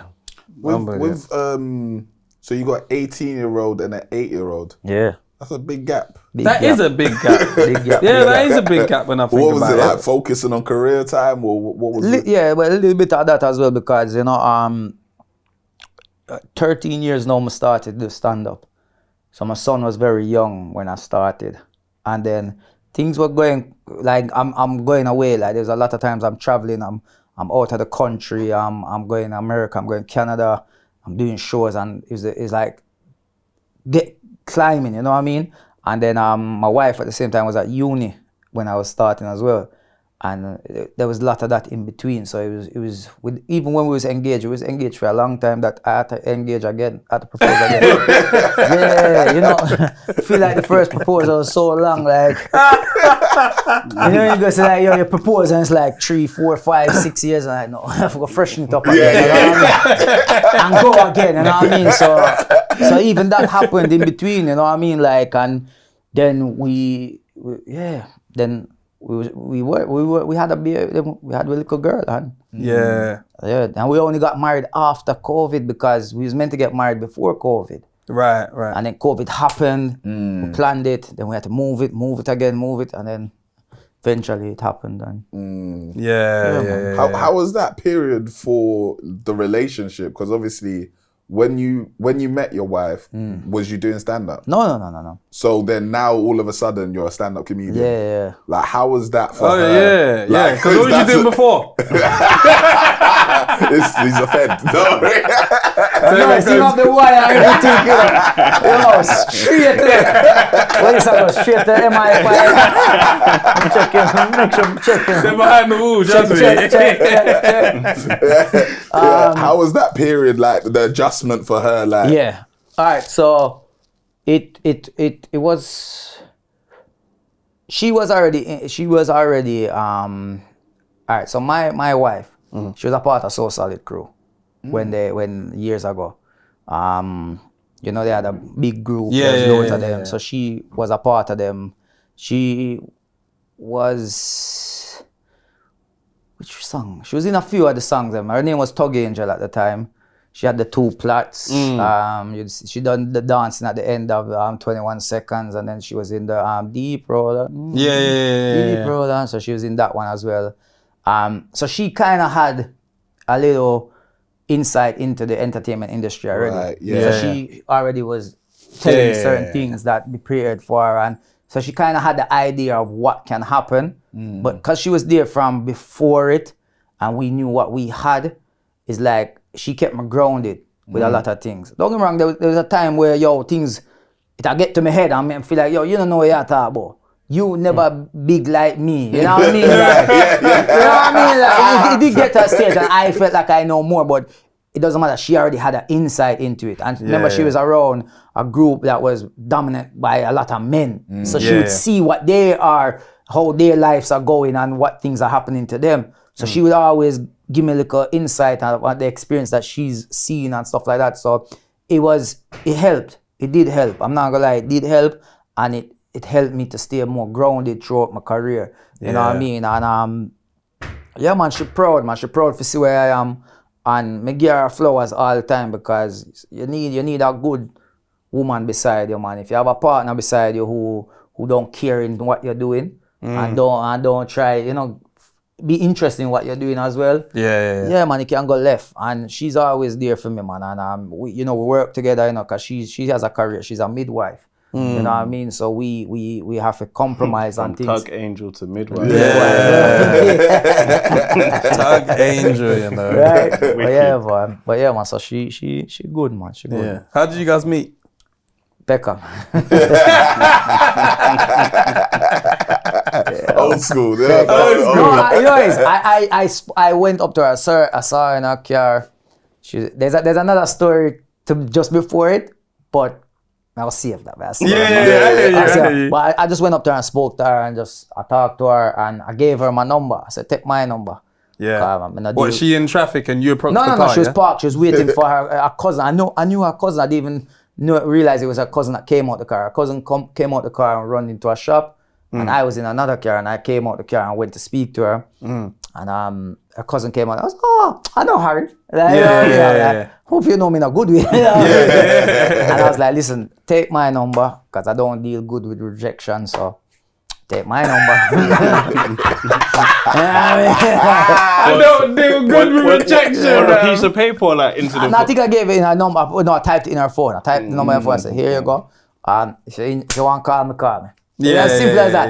And then she drove off, and then me and my friends were leaving because we didn't leave in the car. We left the car and I was walking off. And then as I'm walking off, I hear beep, beep, beep, beep. And I turn around, it's a car come back. She said, oh, I didn't save it, put it back in. I said, oh. Get it. Team is fun the block. Holding up traffic and that. So and then, I think 2 days later she called me. And I was just trying to say, yeah, man, come check, man. A couple of days later, she come link me. I was just from there, man. I realized you said you went cinema as well. You got to Peckham Joint. No. No, she took me. She actually bring me out east, somewhere over east. She bring me. Yeah. Not even Surrey Keys, you know. No. Trying to take you off the ends. The ends is hot as well. Yeah. Definitely. They're in the cinema She did doing a this in the background check dark. on me and say, how far I can carry him go? How far? Make sure him good, Make sure him good. Yeah, man. So let's look at Unapologetic. It was Unapologetic? That's the name Oh, of the show. A lot. I've watched it back. At the time, they approach you and say, this is what we want to talk to you about. Yeah. How did you feel about what they wanted to talk to you about? All right. Again, only because you asked me a question, I'm going to answer a question. Big up Zizi. I actually see Zizi at the Unity Cup. And I spoke to her. You know what I mean? So we was up in the box upstairs, and then her mother was there as well. And funny enough, me and her mother were speaking the whole time. And then, Zizi came in and she see me, but she never said nothing to me. Like, I was like, okay, so there's still some kind of whatever. And I just said, look, we can't say hello, It's like, we're big people. She's like, she still feel like there was something. I was like, listen, I'm over it. She said, yeah, me too, I'm done with it. And it's water under the bridge, I'm done with that. I'm like, yeah, cause look, me and your mother, I run joke, we talk about the football, it's a bit awkward, Your mother love me love your mother. It's weird, And then she's like, yeah, I know. And I was like, so we're cool. We're cool. That's that. I just want to put that out there. Like, I have no issue. Actually, I have no issue with anybody. You know what I mean? That's strange that you two. Me too. Because I feel like she defended you. When I watched that's what I'm saying. I was like, this plays out completely different from what it was. But you know what it is because online, she has a character that a lot of people don't like. Especially around that time, she's always people are always getting ready to throw her under the bus. Always, because they don't like her. You know what I mean? She's very opinionated. She said what she wants to say, and she don't care. And sometimes people don't like that. So because I think she was receiving a lot of the backlash, it was her name. I feel like that's why it felt like she must have felt a way towards me, and she might have felt like I should have stepped up and said something in her defense to say that. Sense. So I can see from her side of it as well. And I was looking at it like, but I didn't do anything wrong. At no point, I just, this is on TV. It's not like I edited anything. I didn't do anything. This is it. This is the outcome of Could have been me though. I was meant to be there that day. Is it? Yeah, I had a same. That's why they send you what they want to talk to you about. So they asked me to come that day. I got cut maybe the day before. So then it was you instead, innit? Or no. Or like yours was just already like. No, mine did already lock in. Yeah, no, I mean like it wasn't recorded yet. Because they not like record it live. They record it and then put it out, innit? So wait, yours was recording as well? No. He didn't. So I was just meant to be there on the day you was there. On the same day. Is it? Yeah. So I wonder who took your spot. It weren't me. No. Everyone He was the main event for sure. I know they wanted to be like an appropriation. But you see, the thing with that was is like they sent the topics. So you if you don't got, they send topics. It's a panel show. To discuss topics. Yeah. It's not a show about, so tell me about your background. Where you from? What you do? It wasn't that. It's a but straight it get turned to it. into that. And that's what people are seeing is like, why is this turned into grill this guy? You get me? Like, so that's what happened. And it showed in the questions. Do you have a passport? Do you have this? Where you from? It's like it got crazy. it was crazy. And then then it's like the clip that actually been put out when he asked, when did you decide to be a Jamaican?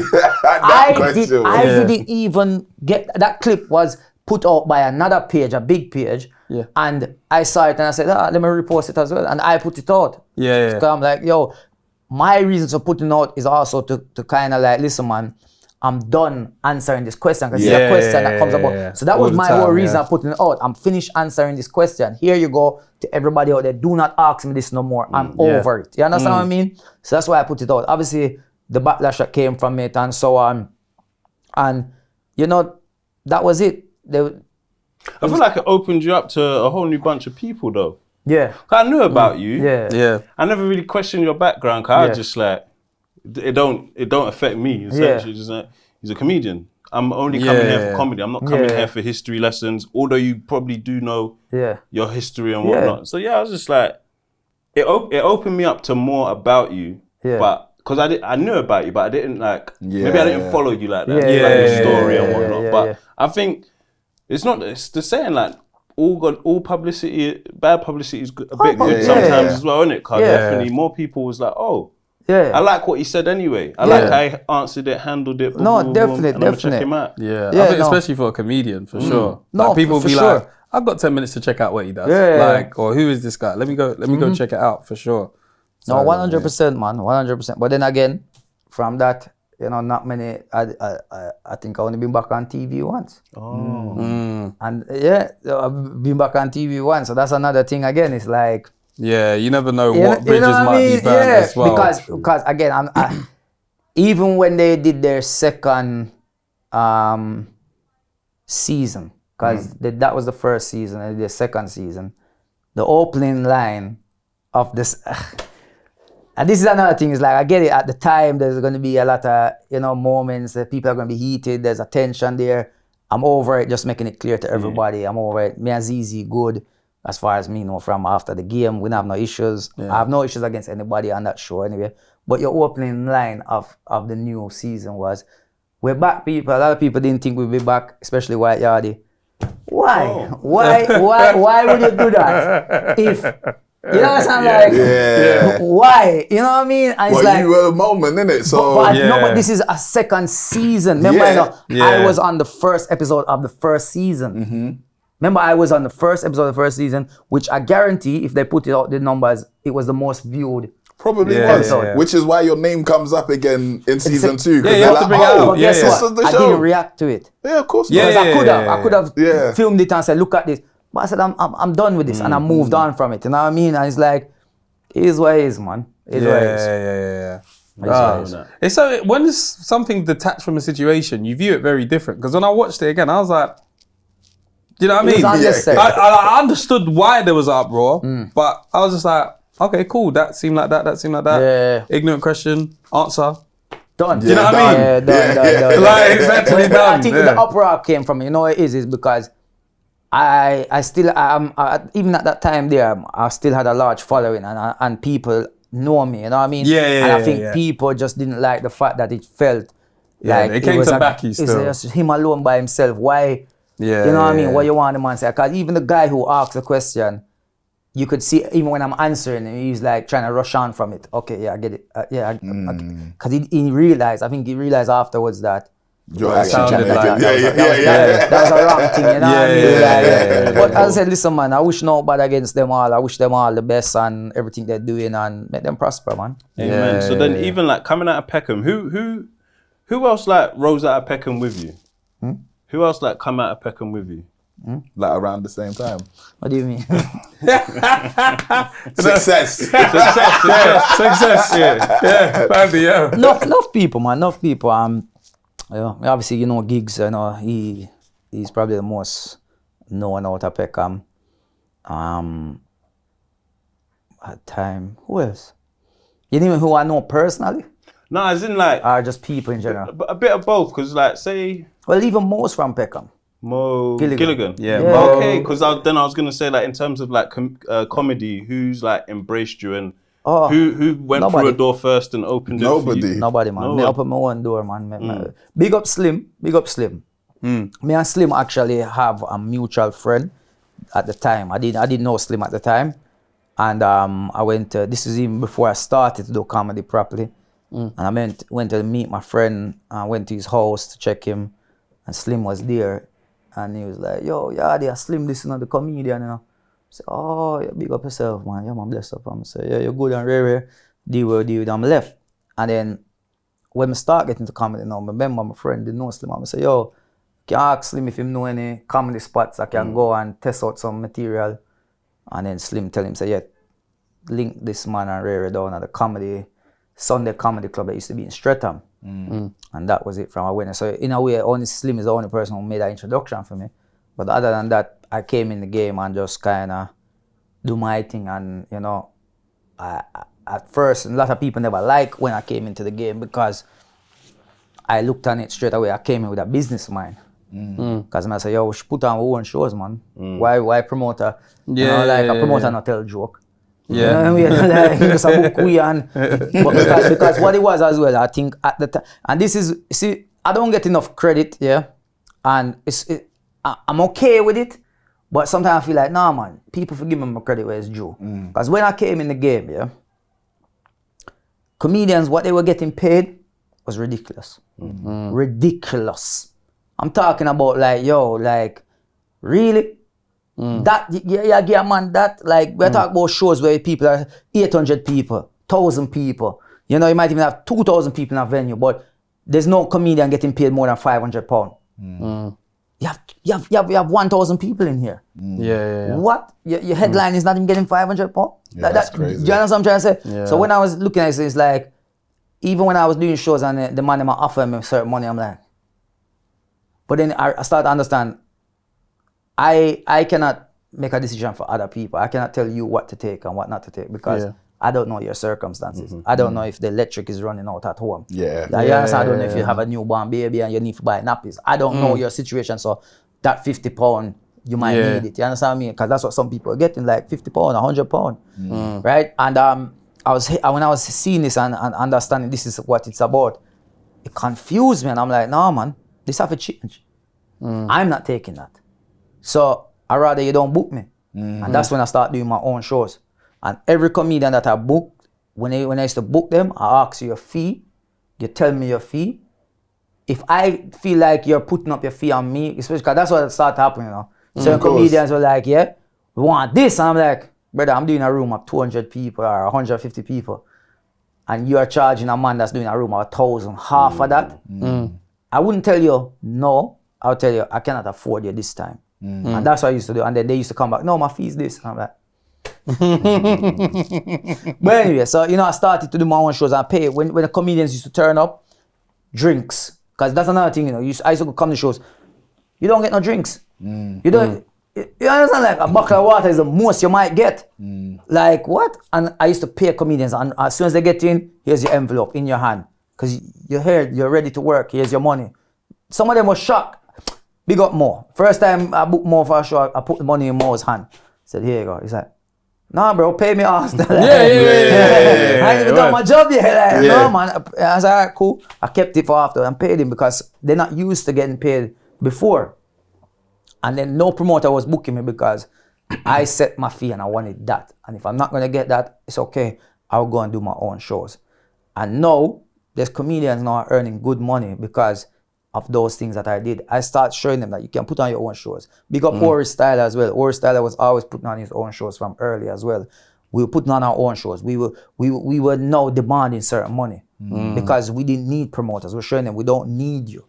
Right? We want to do your shows, because it's less pressure doing Of your course, show. you just But show up and be we don't talent. have to do it. Yeah. But what we have to understand is that what you have to make the promoters realize is that we are the show. Yeah. You're promoting and you're selling the show. Great. You should walk away with your money for your hard work, but you should pay the acts accordingly to what they're doing for you. They're going on stage and they're entertaining this audience. Let them leave that show feeling rewarded. Not just feel like, some of us go to show and we might buy more drinks than what we get paid. Yeah. It makes no sense. It's like I'm doing this for free. One bottle of Henny, 300. You understand what I'm trying to say? So no people are getting paid properly. And I believe I played a big part in that changing because I was showing people what we can do. So when you was booking these shows, you was booking comedians and then you was headlining that night? No, I would host it. Okay. I'll just host it. I'll just host the show and then I'll book a headliner. You book like an opener and you might book 2 in between and then you just host it. How many shows was you running, like a month or a quarter? We was doing one every the first Sunday of every month we were doing. We ended up doing the first one we did was in Camden. And there's a venue in it called Silk Bar. And we was working with there and we did it. But we didn't sell tickets. We only did guest list only. This was my first ever show, guest list only. And we had like over 300 plus, maybe 400 people wanting to come. And we were like, the guy, my brethren I was dealing with at the time, working close with at the time, was saying to him, he's done events before. And he's like, don't worry. I'm saying, yeah, but the venue can only seat 200. We have over, he said, it's a guest list. That means not everybody's guaranteed. I said, yeah, but what if everybody does? Like, we have to deal with that when It's that a free happens. event, bro. Well, everybody does. Like, no, they pay on the door. Oh, they paid on That's the what I'm door. saying. So even that, Got you. but we just was taking names to make sure. Like, well, you know what I mean? Confirm how much numbers we're doing. But everything happens for a reason. And we actually didn't go ahead with that show because my father passed away the day before. So the day before my father passed away, 2 days before my father passed away, so obviously I canceled the show. I said, I'm not doing it. I cannot do it. And we moved it to a whole month later. And then we did it a month later, but this time we sold tickets. And it sold out. It was a great event. Anthony Joshua came through as well, because I know him. He came through to show support as well.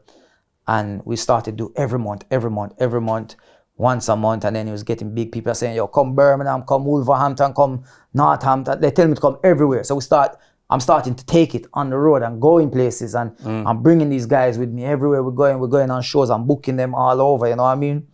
And it got to a stage now where I started to get a lot more bookings that it was clashing with the Sunday. Now I couldn't do that Sunday. And then we just had to put a stop to it.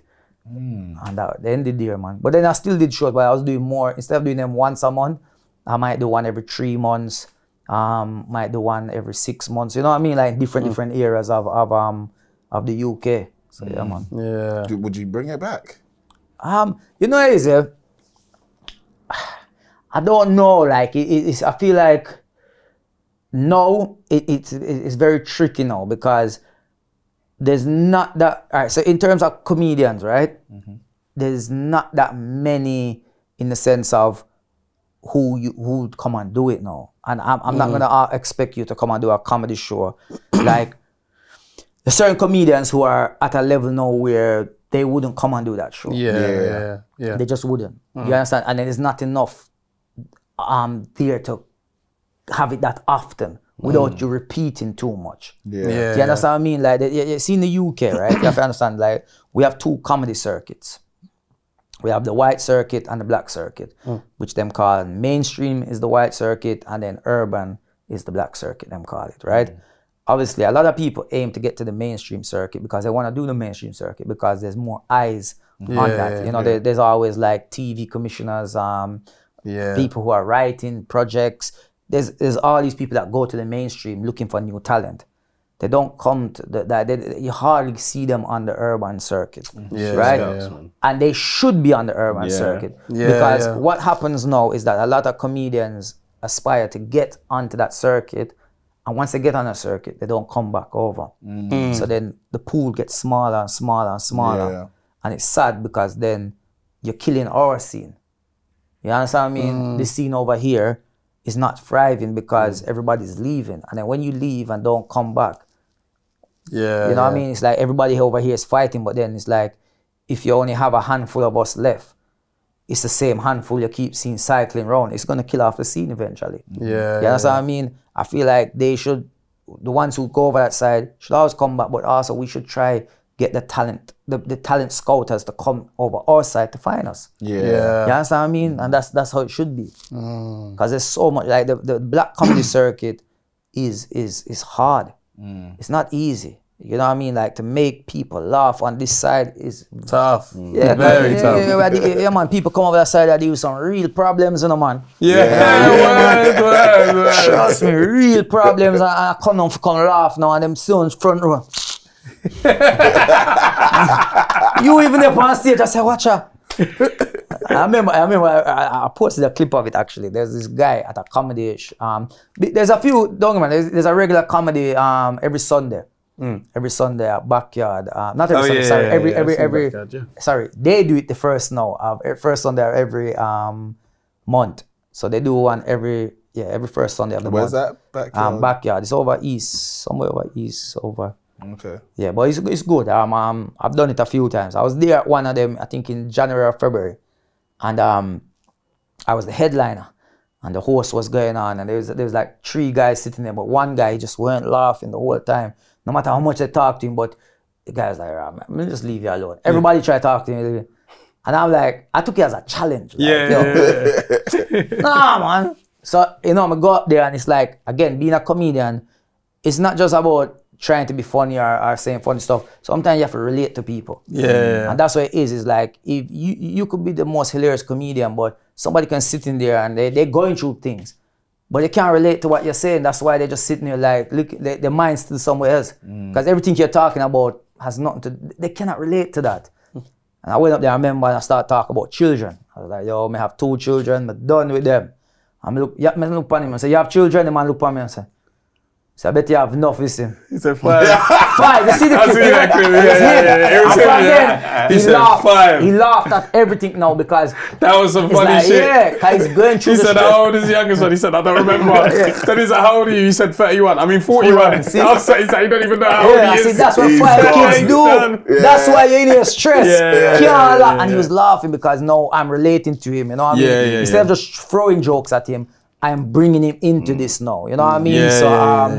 It's tough over there, man. It's tough on the black circuit, man. But we keep going, man. You know what I mean? And it's doing well. And you know, if you've never been to a comedy show, get to a comedy show, man. It's a vibe. I'm telling you, it's a vibe. I need to do that more often here. We did that in LA, but I haven't actually been to like a comedy one of those kind of comedy shows. You go LA, you go comedy because what? LA. Yeah. Do you know what it is? I feel like I just got into this kind of rhythm of, you go to the comedy show of the person that has either invited you or, Kevin Hart's coming, all right, cool, you go to a big comedy show.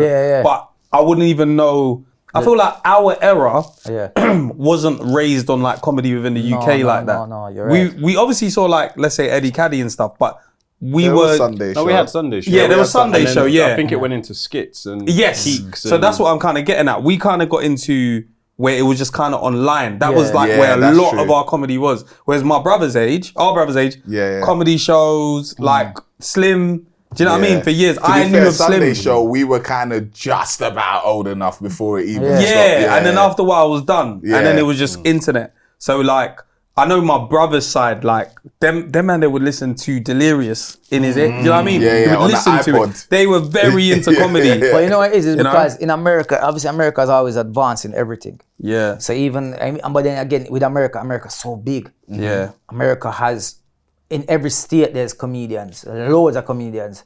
You understand? The same amount of comedians that are in UK are probably in one state in America. So they have so many, but also they have a lot of work being put out. Something that annoys me is that when we look at Netflix, for example, you have a Netflix account, right? Yeah. Whether you use it or you're sharing or whatever, right? I got one. You have. We all have, right? Cool. You have never seen a Caribbean stand-up comedian on Netflix. Never. To this day. But you have seen an Asian. Yeah. You've seen American. Yeah. You've seen British. Yeah. You've seen African. Yeah. There's African stand-ups on there. I Yeah. haven't seen it, but maybe. Yeah, there is. Trust me, there is.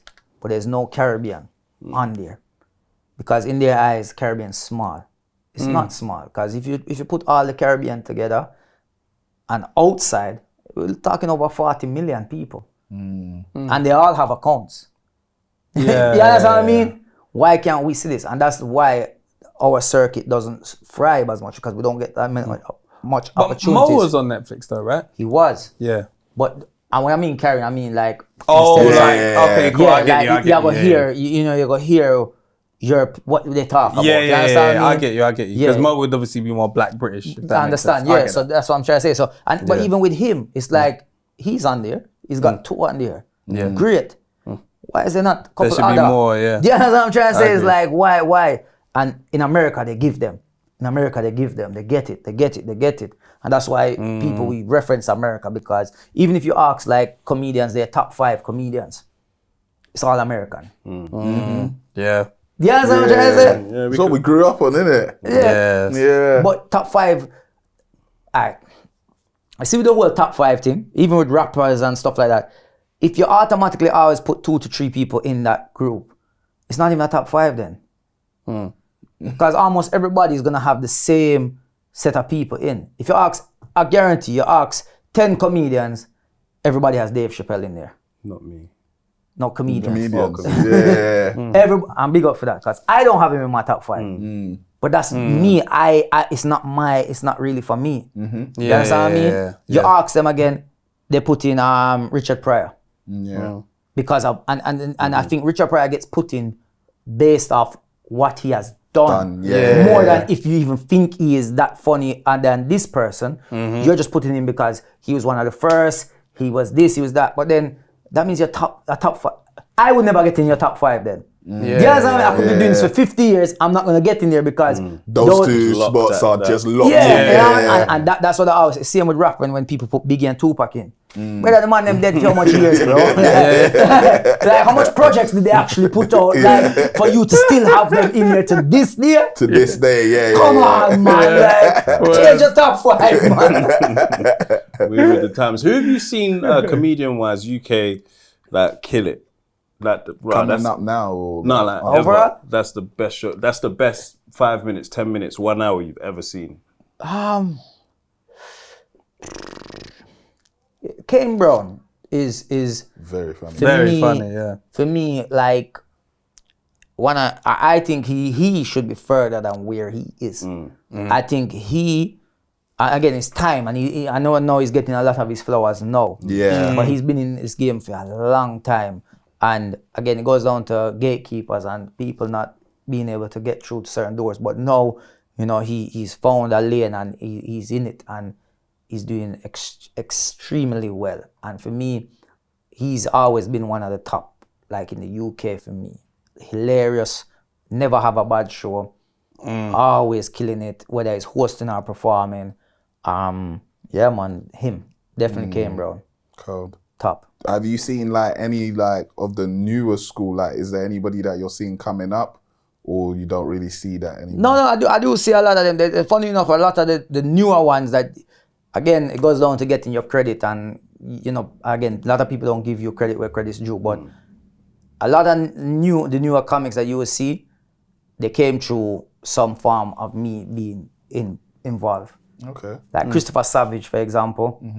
I remember when I first met him, and took him on tour with me. Brought him all over the UK with me when I was doing my tour. And I was like, yo, put you on my second tour. And then every show I was doing, I was bringing him on. It's like, come on, because he's good. He's a good comic. I was putting him on every show, giving him opportunities everywhere. And he's now established. Yeah. Yeah, on the scene. Kyra. I used to manage Kyra. Kyra Oh, Gray. is it? Yeah. Yeah, I used to manage her as well. I remember same thing as CR. My old manager was managing her, and he kept saying to me, "Oh, there's this girl that I'm managing. I feel like you can do well with her because she's a good comic, man. I feel like she has the potential. She just needs like a mentor around her to get her on the right track and show her, you know." Yeah. And I was like, all right, bro, cool. And I remember during lockdown, when we were just trying to get out of lockdown, and there was a cinema over Edmonton side, and a I put on a comedy show, a car comedy show. So I remember they were doing that. Yeah, you sit in your car, tune into the radio so you can hear us on the stage, and you beep your horn when you find it funny. So it's a new experience for us as comedians as well. But it's like, yo, we're trying to make money out here, brother. You know what I mean? Like, we locked down. How can we do this? Yeah, man, entertainment. And I remember, like, yo, I said to the guy at the time, I said, yo, you should be up for doing it? And he said, yeah. I said, cool, bring her. And just the fact that she did a show like that for me stood out with her confidence that show she will do this. She can. She believe in herself. Yeah. So from then I was like, yeah, cool. Start putting on shows. I brought her on my tour as well. And yeah, man, she's doing great now. You know what I mean? She got scoped by a agency, I think 2 years ago. And yeah. Big up, she's doing amazing things, man. You know what I mean? So that's what I'm saying. I do see a lot of the new comics, and it tends to be a lot of the new comics when they're coming up. I seem to be an avenue with them, but same time, I kind of lock off the door a little bit now because you don't get your credit where your credit is due. You understand? Some people always forget the things you do for them, like you never had. You know what I mean? I was like, I don't want you out here wave a flag or be a cheerleader for me. But brother, give respect where respect is due. And if somebody put you on certain things or help in certain way, when questions come up, just like with me, answer a question and be honest with it. Don't, you understand? But yeah, man. But that's why I've got a question for you because we asked this recently, which is, would you rather die? Huh? Turn around and die. You gotta get to it quickly. Would you rather? You have to let me speak. No, but start with the other one first. You can't start with that first. You're gonna die in both scenarios. You're gonna die in both scenarios. So would you rather die? Would you rather live for a while then die? No, I'm playing. Would you rather die and you had an impact on people, but nobody ever gave you the credit? Or knew that it was you that did this work, or you wasn't actually that guy while she was alive, but people thought you was. So you kind of lied during you being alive, and then they said, "Oh yeah, you know what? He's amazing." No. But you wasn't really that guy, or would you rather die that you had the impact, but nobody gave you the credit? Well, I'm probably gonna be the first one anyway. How do you mean? That's probably what's gonna happen. Like nobody's gonna give you the credit. Oh, so right. that's probably what's gonna happen. So me just run with that because that's what's happening. happening. You understand what I'm trying to say? Like, so that's what I'm saying. Would you rather change it? But no, I wouldn't want nobody give me credit for something I didn't do.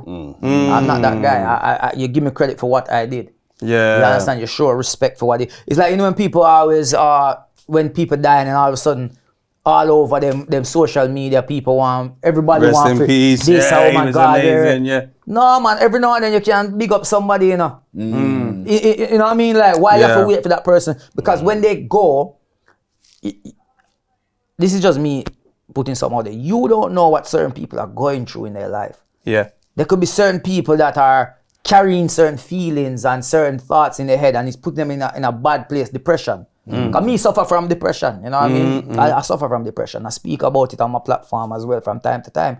But it's like certain things, certain people can be in this world where they're going through certain things. Certain entertainers, certain people in certain places are going through certain things, and all you could have done is just even reached out to them or even, you know, yo, I just want to say, you know, my mind crossed upon you the other day, and I say, yo, big up, man. Big up for everything you do for me in life, you know. And that person might just feel a little bit better because he always or she always felt like, yo, this person never even linked me back again and make me know, say, you know, and look and check in with somebody, speak with somebody. So don't wait till somebody gone to give them flowers. Tell them no. And, you know, make them know, say, yo, rate where you do, man. Big up to you. It's rough though, because we'll spin it, but like, you see, like, even this little something of like calling the man them to say goodnight. The man them are struggling to even just accept, like, man, you're calling me to say goodnight. Yeah. You know, like that. So it's like, even just when that phone call actually comes, we don't even know how to accept it. It's like, You know, bro, like, are you alright, bro? No, but like weird. It's What do you mean you're calling to check on me? It's weird, though. It's weird. Cause yeah, like, yeah, I know my son and my daughter, like, you know, like, I don't even know if I say good night to my wife, like, we just sleep, we just go bed, and I think, I'll be honest, I'm my daughter the only person I tell good night. And my daughter the only person tell me good night. Like, you call me, yo, what going on? Yeah, man, you bless? Yeah, I'm just a call to say good night. All right, bless. Hang up. But even in that, if man wasn't doing it for TikTok, there could be so much in that, in the sense of man want to make sure you're all right without even saying it. No, but it's good to check in, you know. Like, I think that's one thing a lot of people don't do, because again, because of the cultures that we grow in, right? And it comes down to that, is like certain things have a stigma in it, like talking about even mental problems and things like that. Men and men talking, it's weird. Like you're not supposed to be emotional. I remember, you know, men learn to grow up to be rough and tough. And if you cry, well, you cry for your girl. So you get put in that bracket if you're showing emotion. So you're feminine. You know what I mean? Like, and that's why. But nothing wrong. You call and say, "Yo, dog, you're good." Yeah, I'm just a check-in point, you know, nothing wrong, you know, just to make sure everything all right with you and your family bless everything. It's good to do that. And I'll be honest with you, see, any man out there, if you're going through things, and we know we go through it and we keep it, we hide it, we hold it inside because we don't like to share, because it seems like a weakness. If your friend calls you and asks you if you're all right and you're good, if you're not good, just say no. You might be surprised. He might not expect you to be saying that. I'm not ready for that at our call, but you know what I mean? Like, still you just unload on him. Just like, he called you to tell you something. Now you telling him shit. It's like, you know, like that. But like, it helps though, because then you both get to vent. Have you guys been through like a quarter or midlife crisis? Because you're saying like you've been through depression. Do you think it was because I might have been rough at like 24 to 31. It was rough. So that's a quarter life crisis, isn't it? It's just like I might live to. What do you mean? I need to understand what a quarter life crisis is. But I thought that it was just like you get to a point where you're looking at your life and you're like, I'm not where I'm meant to be. A little lost. Like, feeling lost. Okay, that sense of loss, anxiety. You aren't figuring out what to do with yourself. You guys never had that? I've had something similar. Like in the sense of like, in terms of career-wise, I was like, yo, like, what am I gonna do next? Like, what's next? Every minute, what's the next? unknown, scary. Yeah, what's next? What's next? Like, all right, every year, because the year goes around so quick, you know. It goes around so quick. We're halfway through the year. It's mad. Now you'll be thinking, right, the plans you had for this year is now you should need to be planning for next year.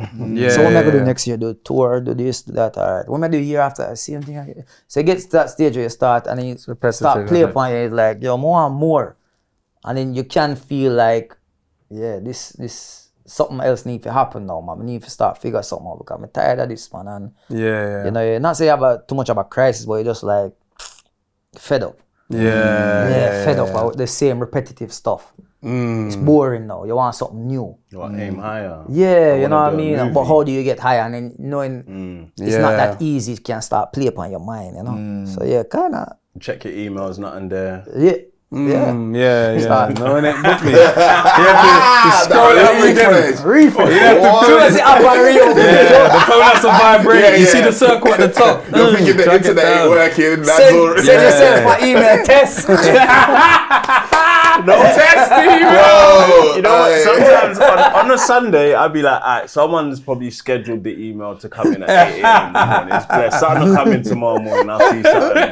I'll even refresh it now just in case. Just all of my subscriptions there, loaded. Nothing. Shit. It's long. No one ain't emailed yet. Monday at 11 is peak. No business. Say no more. I don't think I've had a quarter life crisis, but I definitely feel like there's like points where you're like that. You're thinking, raw, like what's man actually gonna do? It's never been for me because I see it as like that crisis is when it's for a prolonged period. Do you know what I mean? Like, because everybody wants to do better. Everybody has those thoughts of how am I going to progress and stuff like that. But I feel like the crisis comes in where it's like for a longer period, you're just kind of confused. Like, bro, like you don't know. I'm stuck here. Like, I don't know what I'm going to do. It's getting you down. Yeah, I don't think I've ever been through that, but there's definitely been times where I've been like, bruv, like, man's jobless. Man is jobless. Bills are still coming in. Bro, it's so funny because I saw like bank statements from back in the day, and if you see the amount of times like I was sending my wife money, my wife was sending me money, then my brother's sending me money, I'm sending my brother. Bro, we were all broke. Just everyone was sharing the brokenness. sharing the brokenness. You this week, I was like, raw, like I seen like £30. Then all of a sudden I got £300. Yeah, I'm like, raw, sharing it around. You're meant to be rich. You do like partner, bro.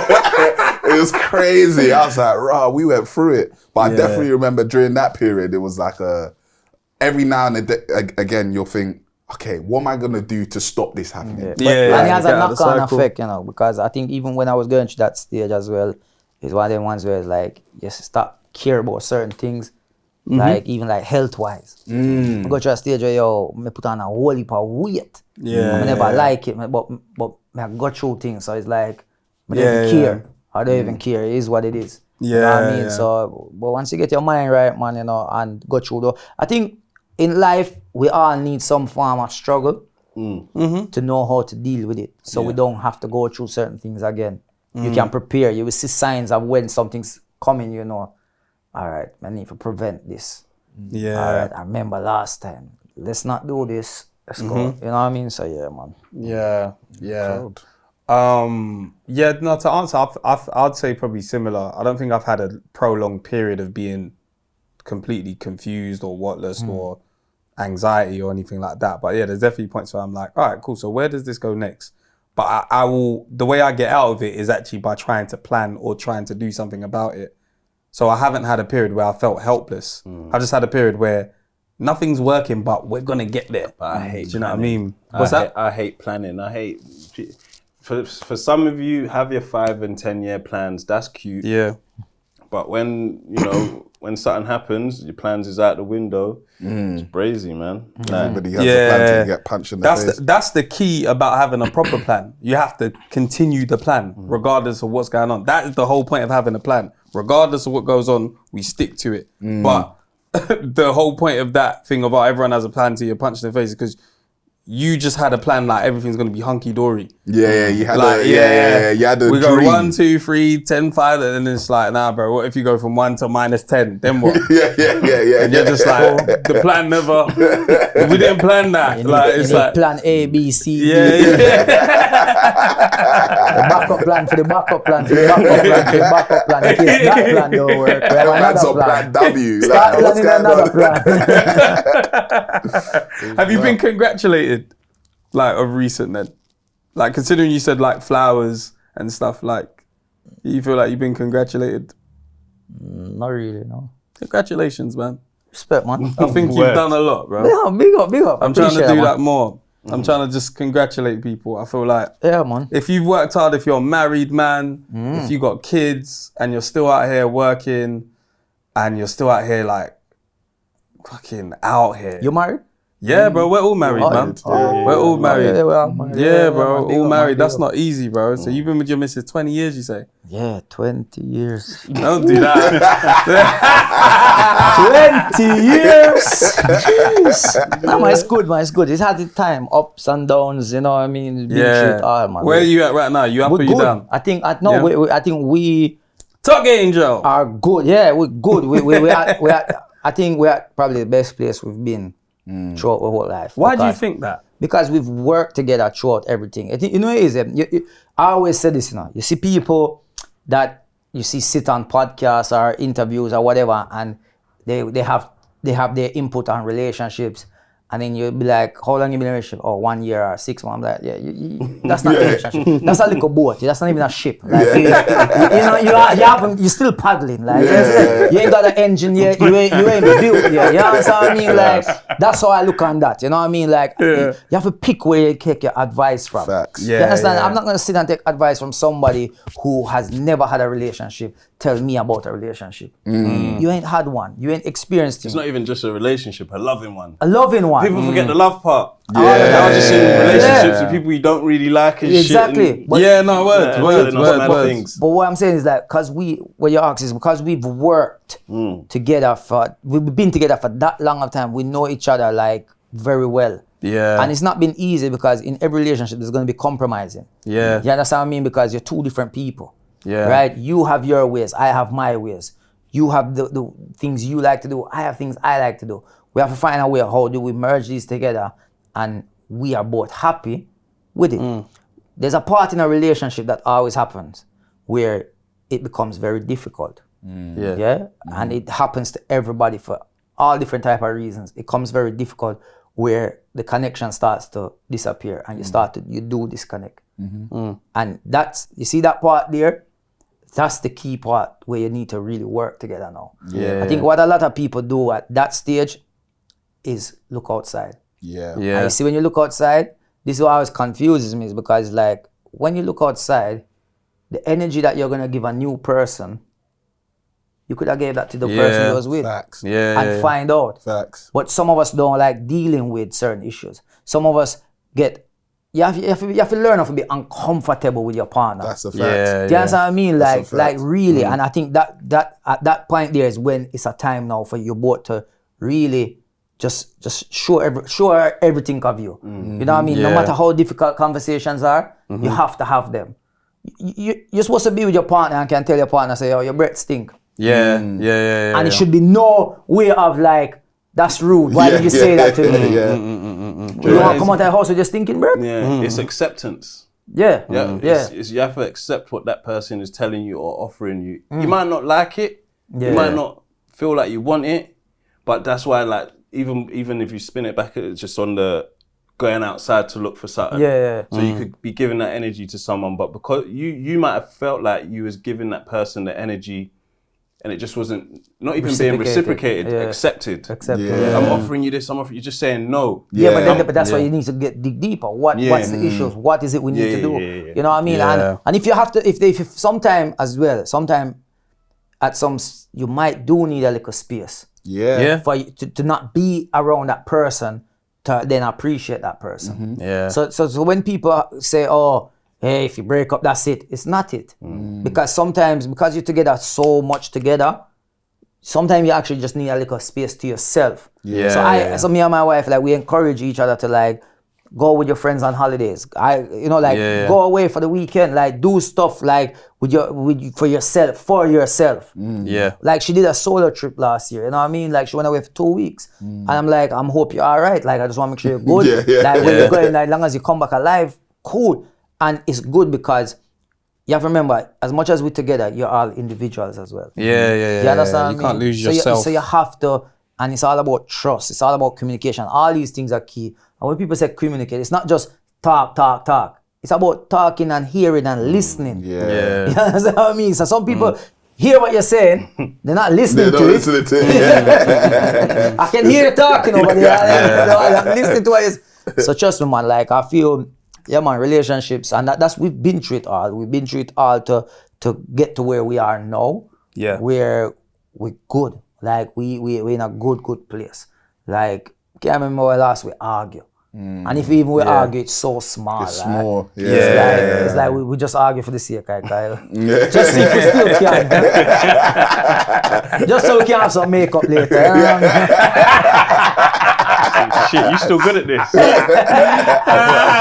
be tired by now. Go win one late on. Just man. You said Kobe in the fourth quarter. I'm gonna slam this on your head, man. Fuck with me. Can I answer marital questions? Yeah, if you want. You don't have to answer, of course. Yeah, obviously because of her. We're keeping it completely respectful. I might say certain things, she might not want me to say that. But like, what's the longest period that you've gone without sex? in a marriage? In your marriage, I'm saying in a marriage. I'm gonna tell you. Because then I want the About example to be like, you know what, Yardie never had sex. Don't try to do that shit to about me. 6 weeks. 6 weeks. That's not bad. I was on tour in a different country. Oh, okay, all right, cool. You was really touring though, innit? I was gone. I was like, yo, I had no option. Yeah, but that one to me is separate because you're out working. But I'm talking about like you guys are around each other. Yeah, you know what? See with that to me, it's like there's been times, man, but it's not that I even want to. It's just so much going on. You know what I mean? Sometimes you have so much going on. Like you're tired. That's the last thing on your mind. I never understand it when I was younger. Because No. You feel like every second, let's go. But the older we get, it's like. I actually want to sleep. Like, I actually want to sleep. I actually, you know, we get to a stage where. I remember there's even a stage in a relationship where it's like, I said to her, I would never tell you no. I would never tell you no. And sometimes I'm tired. So I should be like, oh, last night. I'm like, I'm tired. I was so tired last night. I got in my bed. I went straight to sleep. I know. That's what she said. I know. I'm awake now, though. I'm not in the mood. That's why we don't want to say no. Because the mood is gone like that. But there's be times, man, it could be a 3 week with pass, man. I hear you, man. It happens, bro. It really does. Because It it's really not does. on your mind. Yeah. You see what I mean? And the yard ain't free like that. Yeah, kids. The yard isn't. Cock blockers just walking around all day. Whole day. And then I say, me about 18-year-old boy. I go say, hey boy, go to your bed, you know. Big man, go to your bed.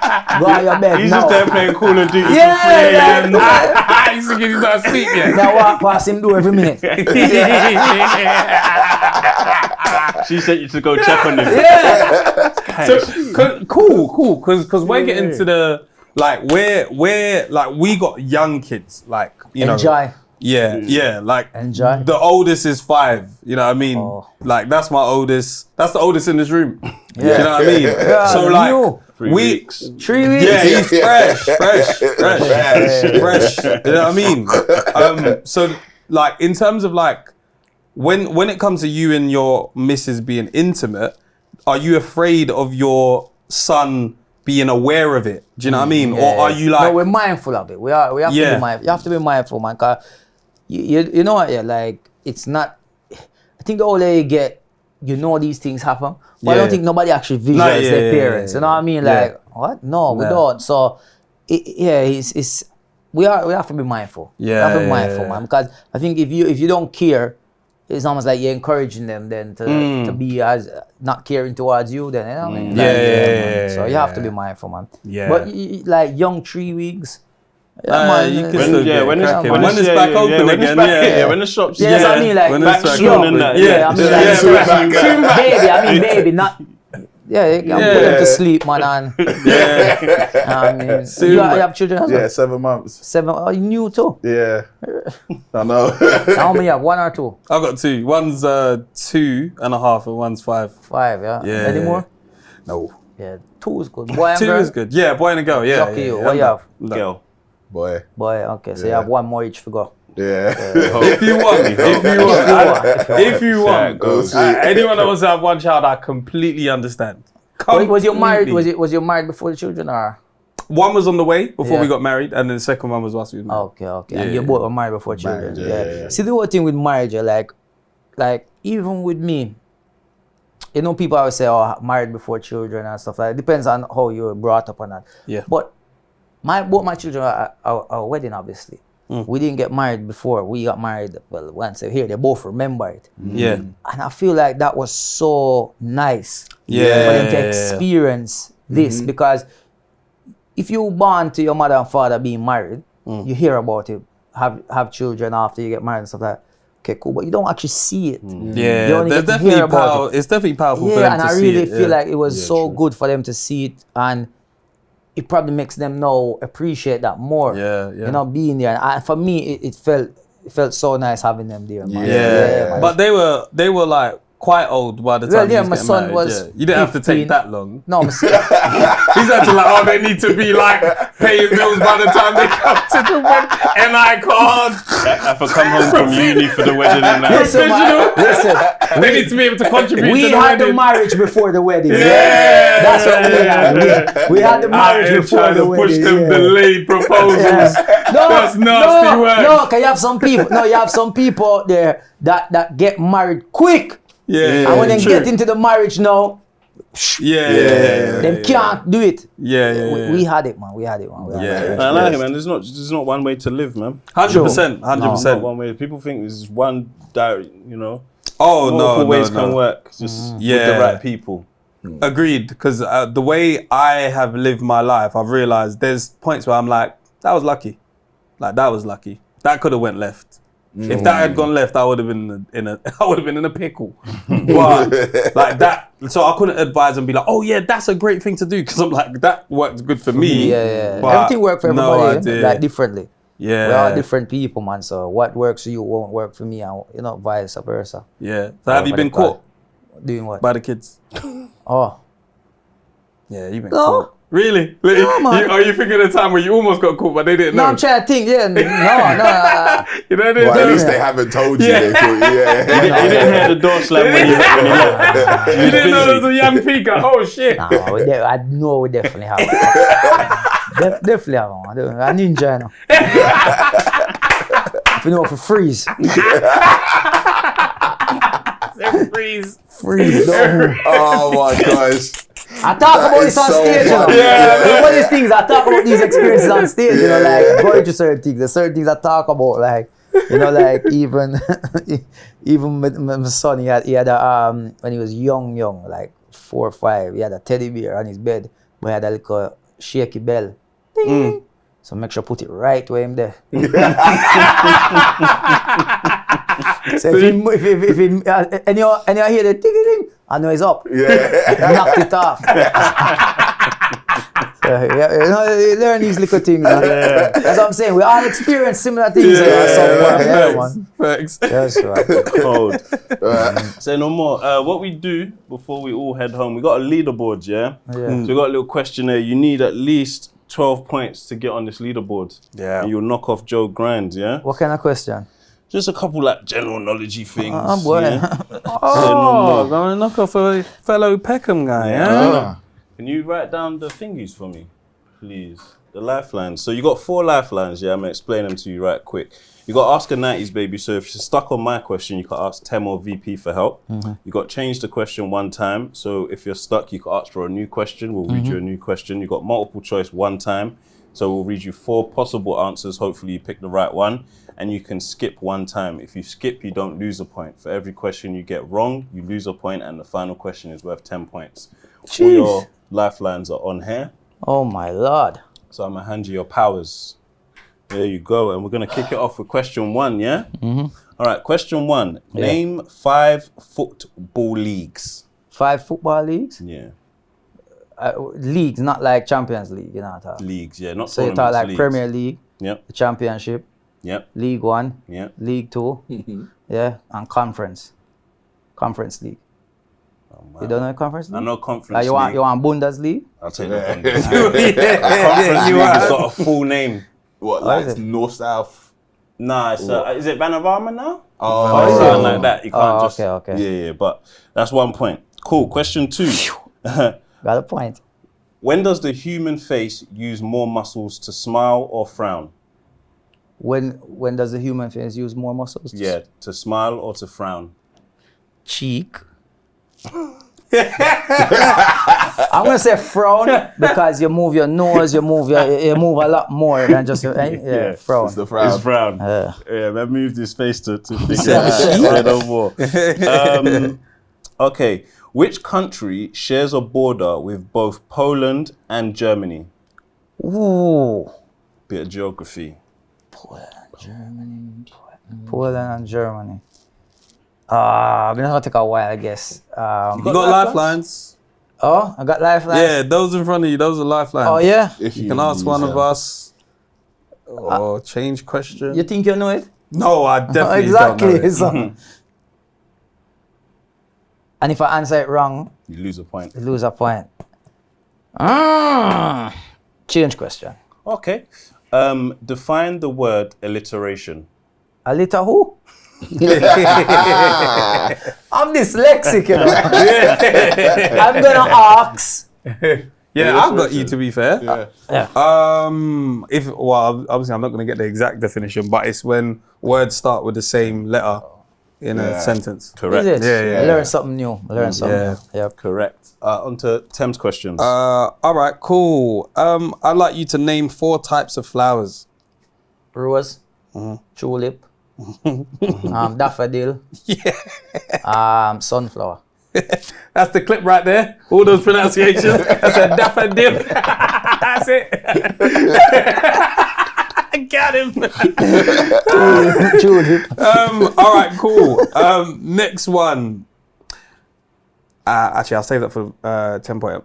Who discovered penicillin? Who discovered what? Penicillin. Somebody who did sick.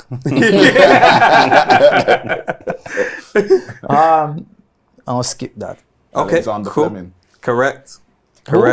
Alexander Fleming. Yeah, you got that still. Couldn't even ask you. Next train. You know what? Name 2 songs that Drake and Future have made together. Oh my God. They had a whole album together. Yeah, I had a Jump feeling. Man. Okay. I had a feeling this would be a doozy. Diamonds. Yeah. he was really listening to the album. I remember the cover. The cover was Diamonds. Yeah. That was the cover. And Diamonds. Yeah, Diamonds. yeah, that's me. Okay. Still have 2? My No, I have first question is, in what year did Jamaica become independent? I should know this. It's 1960. People are cussing me for this, you know. 1962? Correct. Yeah. Well done. Beating all the allegations today. On a roll. All right. Question 2. Name 3 characters from the movie Shutters. This is the real one. Yeah, this one. Yeah, so wait. Mad Max. Yeah, Wayne. Yeah. And oh my God, Mad Max, Wayne, This is when they take your passport. Biggs. Biggs. The passport. Mr. Anderson as well. Mr. Anderson. Border controller said he Mr. ain't was Anderson. shutters. Dangles. Yeah. There's some more. I'm telling you, Teddy Brock shot. Teddy Bradshaw. You know, you see, easy go back to remember when we were talking about 2 + 2. Yeah. The pressure. Yeah, the pressure they put on you can't remember nothing, you know. All right, cool. And my third question is, how many colors are on the Cuban flag? The Hoover flag? Cuban. Cuba. It have white, blue, red. Oh, man, I'm gonna lose it. Multiple choice, please. He's done him. Okay.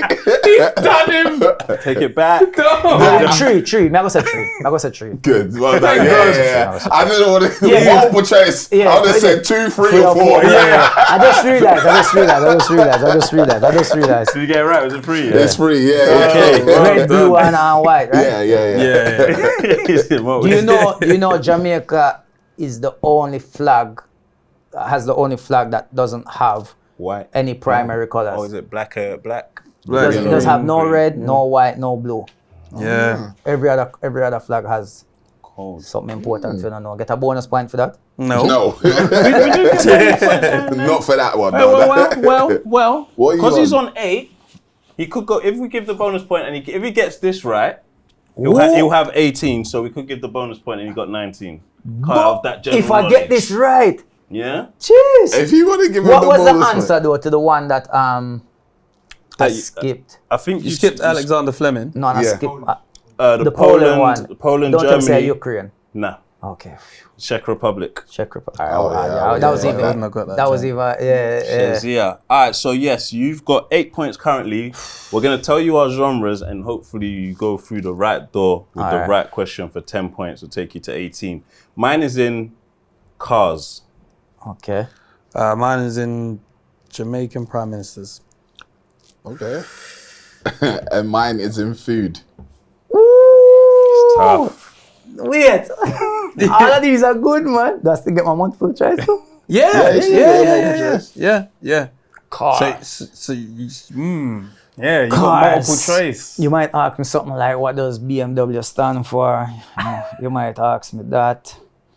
Not for 10 points. Bro. Definitely not for You might ask me, where is a certain car made? Food. You might ask me something like, where's a certain cuisine from? And Jamaican presidents. Is that what you said? Yeah. Well, you're wrong already, because we don't have presidents. We have prime ministers. Oh, well, you're wrong because I said prime ministers, but I went with you because you said presidents. So I was thinking, yeah, okay, I know what he means. No, you said yes to I said prime ministers. Did he? You said prime minister? Check the papers. We have to. You probably did He it. did. Okay, yeah. You know Trust what? me, I'm trust going to me. play it safe and go with you. Yeah? Man. All right, cool, let's go.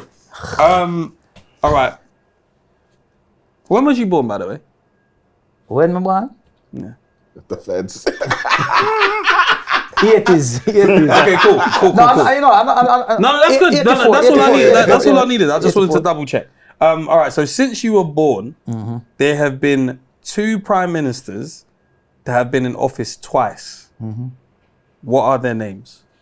PJ Patterson. Yeah, look, yeah, check.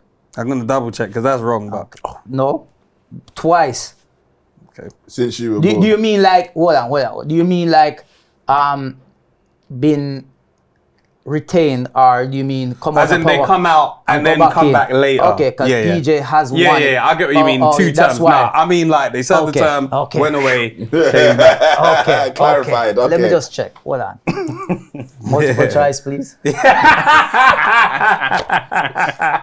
to say a whole bunch of president names. can now. say a whole bunch. May I try remember. Yeah, you're gonna have to use it though. You might as well use them all. But he asked for 2. Yeah. So you have to write down the 2 right answers. You have to write down the right answer, the 2 names. Do multiple choice for what? 1 or how many can you do? No, the answer Give is 4, 2. give 4 and pick 2. Okay, yeah. Okay, cool. Yeah. Is it? Hold on. Let me make sure I Write got this it down, one man. correct now. All right, cool. Start writing. Donald Sangster. Michael Manley. No. Andrew Holness. PJ Patterson. Oh, we don't know PJ. Donald, Say them again? Michael Manley. Donald Sangster. Michael Manley. Michael PJ Manley. Patterson. PJ Patterson. Andrew Holness. Andrew Holness. My current one. All right. So, since I was born, you said? Yeah, So you're sure about this? 100%. All right. Unless so, you're lying about your So age. he's the current one, right? And he is still in. He's never, since he's been in, he's never lost and gone back. So it's not him. So the 2 answers are Donald Sansa and Michael Manley then. That's incorrect. So who is it then? It's the 2 people. No, What? it's Andrew Holness because he was 2011, 2012. Yeah, he Then retained. stopped. No, he retained. Now, 2012 to 2016, you had Portia Simpson. You're right. And then he got back in. And Portia was also Yeah. another one as well. Portia's come in twice as But well. you never give me the 2 right You answers. ain't then. Jamaican like that. No. there was more than 2 He then. set me up. Look. I'll give him 2 that was right, 2 that was wrong. So who was the right one? PJ and Andrew. Andrew and Donald. what's it called? And Michael. Oh, Michael Michael Manley. as well, yeah. So I'm going to get 1 right. Yeah, one right. So I'm going to get 5 points. Nah. That's not how it works. Damn, man. You were so I close. swear Andrew did. Andrew. You're right. I remember for Portia. Sure. I remember Portia. Yeah. I thought Portia came in before Now him. you guys really be saying, go away. Now come back. Real, man. They've had bare Don't send Michael me there to make the Manley. board, you know, man. So to me, if you didn't come back, you was bad. Yeah. Andrew No, went, but came back. PJ was around for a long time. 1992 to 2006, he was around. He was for a around while. for. You see that? Look how long he was around for. That was a semi-dictatorship. to He be was just fair. running the place. That's why Yeah. I went with his name first, because if you check my age, yeah, He's been there for a long I time. would only, from when you said 92, He was 92 to 2006. 92, just me know 8. him. Me 8. I don't know politics before that. BJ Patterson, that's what we know. I just know him I run the place. That is I forgot jokes. Portia did run it. You know, I think she had only like 1 year, 2 years, Portia or one Simpson term, whatever Miller. it was. Yeah, she he had a had good no run up to that, to be fair. Oh, It's a good run. lucky, I man. enjoyed it. Yeah, that was good. What was your question? Oh, my one was name 2 of the main ingredients in hummus. Chickpea. Yeah, chickpeas. I should know it's because my daughter eat this enough. That Mayonnaise, I don't know, mean you know it. mayonnaise? I don't know. Is No. it oil? No. Olive oil. No. Tahini. Oh, olive oil is in there. Right, Oh, but but like yeah. the main ingredients. It's Sort of a chickpeas tahini. Tahini. I only know this because I went to buy it yesterday. thing. What, you're making your own chickpeas? My wife was What? making hummus. From scratch. I mean, not Scratch. chickpeas, sorry. Yeah. Oh, It's ready Yeah. mixed on the Ready. shelf. Nah, she wants to do everything. like, with Women that like to these waste days. you know time. one there, hummus is at home. You Yeah. don't need to buy it, it's at home. Crazy. You know what? Mine was name 5 car brands named after the founder. Oh, Oh, yeah. yeah, Ford definitely. Ferrari. Yeah, McLaren. Yeah. It's quite a lot, to be fair. Most of them are. Lamborghini? Yep. Yeah. Most of they're all Most of them. narcissists, bro. They all want you to know I Oh, yeah, we made only this. did 4. We only did Bugatti? Nope. No. Nah, not Bugatti. Ford, McLaren. What else is there? Oh shoot, hold on. Ford, Porsche. McLaren. No. Porsche's No, Porsche's not. that's the last name though. It's a Porsche family, but from the first. Maserati. Wait, are you just talking about name? Yeah, Oh, so no, it's the family name as well. It's Porsche. Yeah, family name Porsche as family. well. Yeah. Porsche. Oh, I thought, yeah. So I yeah, thought that was Aston Martin's on the list. Oh, yeah. Audi, BMW, Honda, Citroen, Lambo, What? Ferrari, Ford. BMW. BMW. Somebody last name BMW? What? He must have a different thing for it because You thought it was the stupid thing we said. No. in the playground. That's Should I go with childish. the car one? BMW's like buy something. Yeah, it's- motor. Yeah, it's Bad like- man wagon. But there might be Batman wagon. Yeah. Maybe as well. Right. Wow. Tour. The tour's going on right now. Yeah, man, we have one more London show coming up. Yeah. 18 of October. Okay. Hackney Cool. Empire. Right. Got So you. yeah, man, that's called Straight Outta Jamaica Part 2. So yeah, talk about some more experiences, my life. We did Straight Outta Jamaica. It was my first ever stand-up show. I did. Yeah. And we did that in O2 Indigo back in 2016. And then after that I did 2 more tours, and now this is my current tour called Straight Outta Jamaica Part 2. Yeah. So yeah, man, kind of just going back and talking about some things back home, some experiences that I went through, you know what I mean? And it's very good, very good show. I would encourage anybody to see it now because it's my show, but come out and see. You guys are welcome as well, man. Yeah, You wanna yeah, forward yeah, and yeah. Definitely come come laugh forward to and enjoy yourself. Definitely For come sure. down, man. Perfect, man. Thank you for coming, bro. Respect, man. Yeah, other than that, you know the theory, bro. Nice, baby, crazy. Cool.